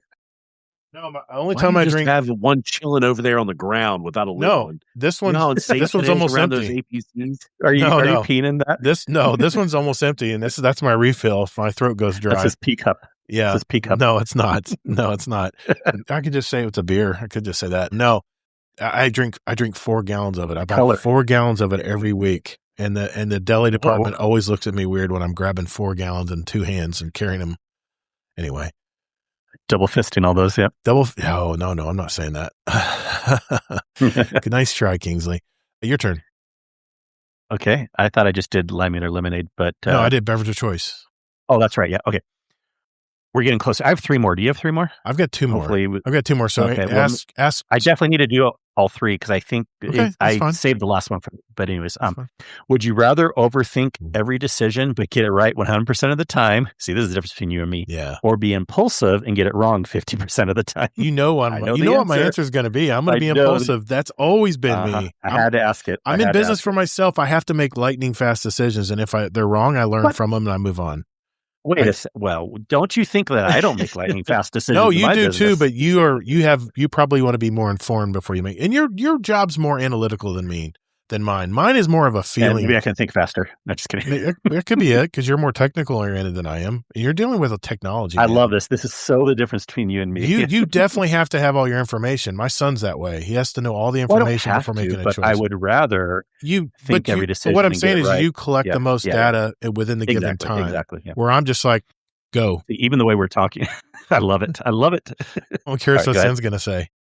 Oh, yeah, Sin. I'm definitely all about the impulsive one. Yeah. But there are some things that I cannot make a quick decision on. But you're a sales guy. You have to work on impulse. You're a salesperson. You have to work on impulse. Yeah. That's the difference. When I overspend on computer parts and annoy Kingsley with it, I've been there. That definitely takes me a while to think about it. I've been there too. I love getting that from my son. Oh, you paid what for that? Dad, why didn't you come to me? Exactly. All right, you have 2 left. I have 2 left. So I'll ask this one. You or me first. Okay, go ahead. If you had infinite money, would you still choose to work? Well, again, I don't really consider what I do work, but yes, in the loosest sense, I would answer that yes. Sin? Yeah, I think I would. Maybe not what I'm doing now, but I would do something. Yeah, this is the biggest mistake people make when they retire. They sit in front of the TV and think, I'm not going to work anymore. And then they just slowly die. No, you have to keep busy with something. But it doesn't have to be considered work. It can be like doing projects. No. Craft yeah, exactly. But I would say, definitely. I'm ecstatic that people pay me for what I do. So I feel like it's a bonus already that I can pay my bills with what I do because it's obviously I would still work. I would still do what I do. It's a hard one to answer. It doesn't mean I would work a lot. Well, you're still you're still choosing to work though. Yes. Yep. All right. All right. What is the best hub on the net? Love I threw that. That would be GitHub. That was before Alex. GitHub. That's awesome. You said that though. Wrong answer, sir. Wrong answer. No, we just wanted the soundbite. You even know what GitHub is. We just wanted this. We just wanted the soundbite from Sin. That was awesome, sir. Well, we all know the best hub on the net is the Guardian Hub. Nice. Or was. Nice. Or was. It's still there. You can always bring it back. We had a bunch of talk today. You can do reboots. Yeah. Heck yeah. Okay, my last question. Name one thing, this is a thinker, name one thing that you would change about yourself. I would actually like to go a little bit more off the fly on certain things. Yeah. Okay. It seems fun. It seems like impulsive and fun. And I do that sometimes. I really do. You guys probably don't think I do, but I would like to do it more. Just say F it. We'll do it live. Hell yeah. Sinsley. Oh, shit. Okay. And then, go ahead, Sin, and then I'll. No, go ahead. I'm still thinking. No, it's my last question. So you answer this one. I'll answer. Yeah. I'll give you a second to think, Sin. Mine would be that I'm not as impulsive. The opposite of what you want to do. That's so funny. Because I've made so many mistakes in my life. If I just slowed down to think about what I'm doing before I just jump in with both feet, and then realize, holy shit, like jumping into that, that master lost sector thinking you can beat the boss and all of a sudden you get surrounded and you're dead and you got to start all over again. That kind of thing. What do you think, Sen? I don't know. That's one good one because I do a lot of things on impulse or just finding a way to have more time for things I'd like to do. Yeah. There you go. Like more gaming. All right. Last question belongs to Kingsley. Just a little silly one, but Gatter or Gator? Well, if you're Dr. Disrespect, it's Gatter, but no, it's always Gator. Gator. Gator. fact, I'm getting a bowling Gator, shirt that's made. Gator. Underscores. I'm Gator. getting a bowling shirt made up, and on the back it's going to say Todd the Gator, just like my YouTube channel, Todd the Gator. Are you going to like spell out the pronunciation? Because people will never spell it the right way. People will just have to Or say figure it it the out. right way. They'll see the alligator and they'll go, okay, gator. Yeah, okay. Yeah. It's an alligator. All right. Well, all right. Thank you. That was fun. Yeah. Sen, and thank you, Kingsley. You've now completed the speed run. Thanks for playing along. That was fun. And it's all good. It took a lot of time because we don't do this often. We don't do this. Yeah. Because I know you were wanting to answer some of them last week and I kept jumping in. I'm like, you know what? You're right, man. We haven't done one of these in a while. So thank you for indulging me on that. I thought it was funny. Hey, by the way, you out there listening or watching live in the show, I've got a question for you guys. If there's a speed run question that you think we should ask our future guest, let's hear it. Go to our 2027 speedrun channel, submit your question. And at the beginning of 2027, like we have done for every year, we're going to have 2 drawings for a $25 Amazon gift card just for playing along. You have nothing really to lose.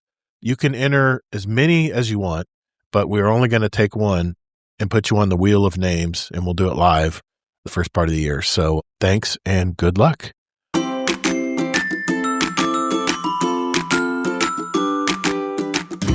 Hey, Gator.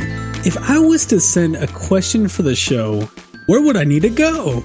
Wow, great question, Native. Can't believe you thought of that. You can send us a question for the show in our Discord at discord.gg/Guardian Downcast and enter it in our podcast questions channel. Or they can email us at guardiandowncast@gmail.com. Or what I really like are those voicemails. So just go to guardiandowncast.com, that's our website, and hit that send voicemail button at the very top or the very right side of the page. Believe me, you can't miss it. Wow, Gator. There are so many awesome ways to send questions to the show. Thanks, Native. It's that easy. So what are you waiting for? If you have a question for the show or just want to make a comment about a past segment, send it our way, and we might read it out or play it live on the show. All the links are down in the episode notes down below. And later, Guardians. All right, bro. Is that it? Because I'm done. I'm about to be out of here. Yeah, okay. I'll Venmo you later.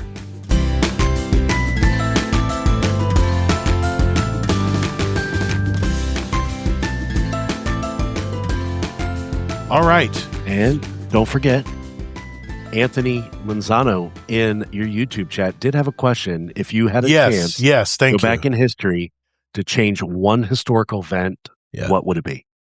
Ooh. You know, I'm reading not a book, but like one of those magazine. I'm reading a magazine on 250 years of being a nation, and I'm looking at 1860, where hundreds of thousands of Americans died because they fought each other. And sometimes I think about that today, that there may be another civil war these days, the way we're so separated via social media or whatever. And I look at what a waste. Our nation was brand new in 1860. And here we are fighting over slavery. And we had like 13 states secede the nation that were all on their own. One of the states I'm living in right now. And we killed each other. And I'm just thinking, what is England thinking right now as they sit back and watch us kill ourselves? I mean, we're doing their job for them. And that is something I wish we could go back. If I could just put something out there in the air that would ease tensions between both sides of the Civil War, that's what I would go back in history and change, because, man, what a waste of time where we could have been progressing much faster as a nation back then. That's my answer. Love it. Yeah, what's your answer? Sensley and Kingsley? That is I don't know. That's a trick box. That was for you. Oh, it's for me only? I don't know. Was it for? Okay. I guess it's for everybody. But I think the problem you run into is what other effects could it have on what we know today? But yeah, I mean, any number of devastating things we've experienced in history would be something that we should all want to go back and try to make better. Yeah. Here. Okay. All right. Is that what the British would say? Thanks, Anthony Manzano, 3551 for your question. Speaking of questions, we have one item that I just want to mention, and we're going to go out on this, and that is some feedback we got from our feedback channel in our Discord. By the way, if you have feedback for us and you are listening or watching right now and you maybe thought of it after the show was over, go to our GDR show feedback channel in our Discord. That's discord.gg/Guardian Down Roundtable. It's right there in the bottom left-hand corner of our screen right now. And this is from our buddy, one of our oldest members in our community, Mr. B. Leahy, 48, about the cost of video games versus movies. Let's say you make a typical movie for blank money, a very large sum of money. Furthermore, you can make a video game for, let's say, between another very large number or 3x that. Now, what does the movie have to do? People typically have to pay to watch it once initially, and maybe a time or two more as it moves through the distribution chain from theatrical release to premium cable to regular TV, etc. It has to be compelling for 90 minutes or so. Now, as I heard Todd ask a number of guests something like, what does a video game have to deliver to make players want to play every day? How can that be possible? The standard answer is content, better weapons, the big number go up. But I think there's more to it. It's the immersive element of being in the game instead of watching the game. It's the agency of wondering what is behind that rock and then be able to go over and look behind it. It's the ability to fly or jump into the high end of the sky.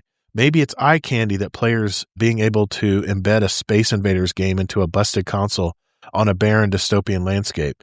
But realistically, can that be continuous fun? No. So someone invented my favorite term, the grind. I have to keep doing the same things over and over in order to get the other things that I want. And sure, the big number can keep going up, but can weapons keep getting better? When the psychedelic dingbat is fired at a prime number of enemies on a Tuesday while zoomed in, you will receive a discount at the Starbucks in the tower. That is using an example, being a little sarcastic there. But maybe the problem is players binging. Maybe allowing players to play an entire season in 3 days ultimately shortens the game's life. I'm voting for small content releases every week. Personally, I'm hopeful that AI and machine learning coupled with game developers making better use of intelligent randomization will make a difference going forward. But for now, maybe Kingsley has the best solution. Play lots of different games. Now, Kingsley, I know you commented on this, but I wanted to open it up to each of you. Do you guys have a comment on this? The only other thing I'd add, I'm not going to mention what I put in the chat because that's a separate point, but like it goes back to what we were saying on the show. That's another reason why you need a new game from time to time. You know, other games, yes, and a new game of the same game would also solve the same problem. Yeah, well said. Sinsley, any comment?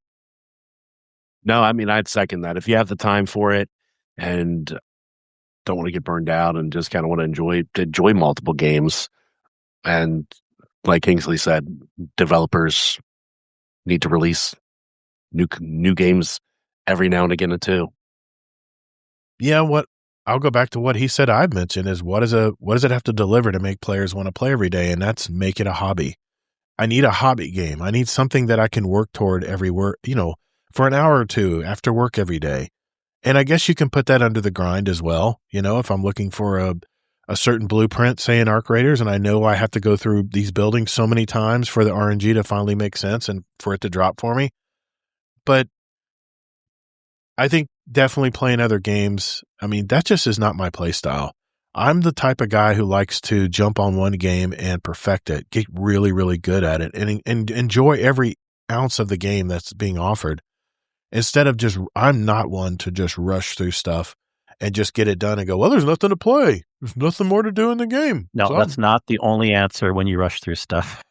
Fine. That just gives a bad impression for the people that rush through it. That's my perspective, of course. It's my opinion. That's my play style. The only perspective. Yeah. I like to stop and smell the roses and appreciate what the developers made, the world that they're making me walk through. And I like to be included in the world like I'm part of it. That's what I'm looking for in a video game. But yes, I do just as much. I really do. Yeah. Everyone can make their own judgment call on that. Yeah. And just because I play other games doesn't mean I also go through every nook and cranny of the game. Yeah. And so it's just really, everyone has different styles. But I'll tell you, a lot of people don't love the grind. It's not for everybody. That's for sure. Yeah. Yeah. But I appreciate people that do too. Yeah. By the way, thank you, B. Leahy, for the feedback as always, sir. We appreciate you. Hey, Guardian, our show runs on Duncan. I mean, it's supported by our community. And by that, I mean our Patreon community.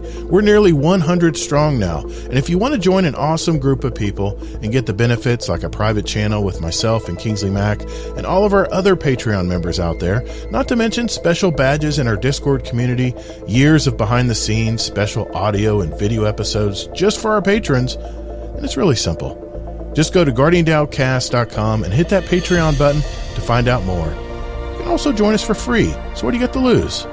If you've received any value from the show today, keep those corporate sponsors out of our podcast by simply joining our awesome community at patreon.com/support Guardian Downcast. Later, Guardians. Hey, Future Gator here. Another great show. Thanks to our surprise guest, Mr. Sin Media, formerly of the Guardian Hub podcast.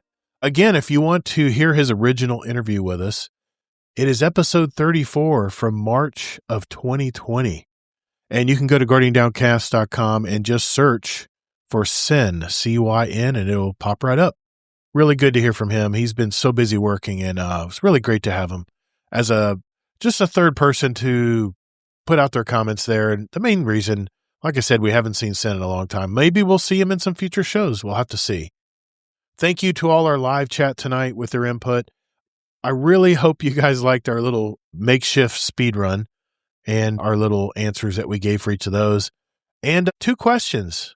Where do you think live service looter shooters are going? And also, are you a day one game buyer? Or are you like me that it's just kind of sitting back to wait and see what the critics think and maybe even wait for sales to come around, since it seems to be 3 to 12 months later that you start to see really good sales on games? I mean, as far as the sales go, I have the disposable income, and it's really, compared to some of the hobbies I've been involved in, a gaming hobby is fairly inexpensive compared to drag racing and paintball and all these other expensive hobbies that I've had in the past. So for me, it's worth it. But like I said, there's a lot of buyer's remorse from buying games on day one, and I refuse to buy games on day one anymore. I'll wait to see if it's going to be a finished game. Is it going to be buggy? And I'll just wait for everything to be worked out before I decide to jump in and play it. But what about you guys? Again, you can go to our Discord, discord.gg/Guardian Down Roundtable, or go to our GDR show feedback channel and let us know what you think. And we might actually read your comments alive on the show. Alive? No, we'll read them live on the show, possibly. If you have any questions for us, go to Podcast Questions channel in our Discord and let us hear them. Of course, you can go to guardiandowncast.com to leave us an email or a voicemail. I really love voicemails. I wish more people did those. I love hearing people's voices and what they actually think, whether it's a comment or a question to us. Don't be afraid. Jump in there, grab your phone, talk into your phone, press record, press end, give us a gamer tag to go by, and we'll definitely receive it. guardiandowncast.com is the place to go. Thank you to our Patreon community, our Dungeon Champion patron, Deadpool1 Merc, our Raid Boss patrons, Amazing Taco King, Jealous Gaming, and Frostbite. Thank you, gentlemen. So for whatever game you're into these days, be sure to take breaks, hydrate, and touch grass. GDR community, over 7 years running now. Thank you, everybody. We appreciate you.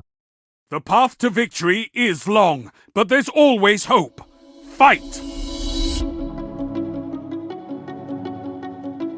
Thank you all so very much for listening, and whether in life or in your game, get your reps in. And later, Guardian.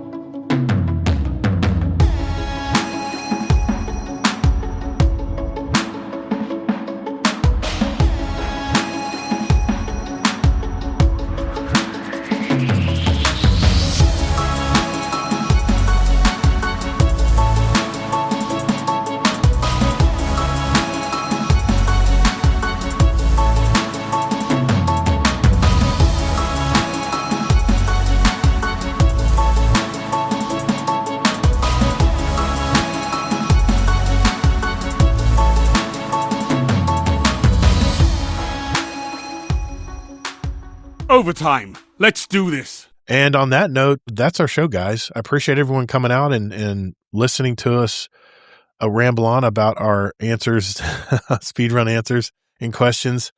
Sorry, I went off on a couple tangents tonight. Only a couple, Kingsley. But thank you for hanging out with us tonight. Thank you, Sin Media, surprise guest tonight, man. It's good to hear from you again, man.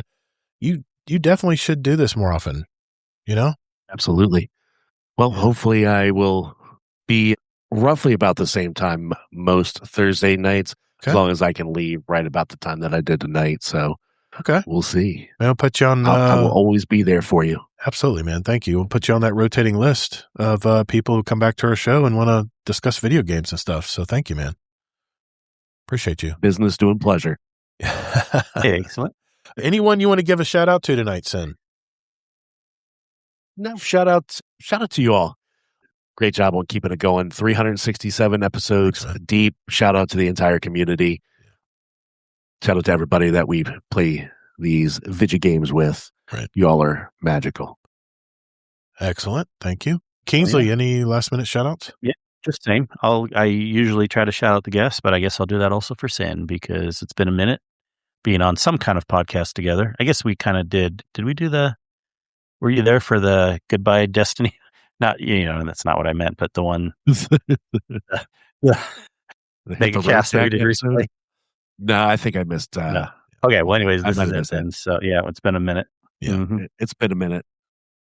As always, a shout out to our live chat tonight. I know it's not the easiest thing to have the time to sit down and listen or watch a show, but also to be interested in what we're talking about and giving us great feedback like all you guys did tonight. Thank you for that. That's it for our show tonight. Thank you again, everybody. And remember, whether in life or in your game, get your reps in. Later, Guardians. Tired. How big are your balls? I'm clipping that. I already have that clip of yours. It's already saved. I got some really big balls.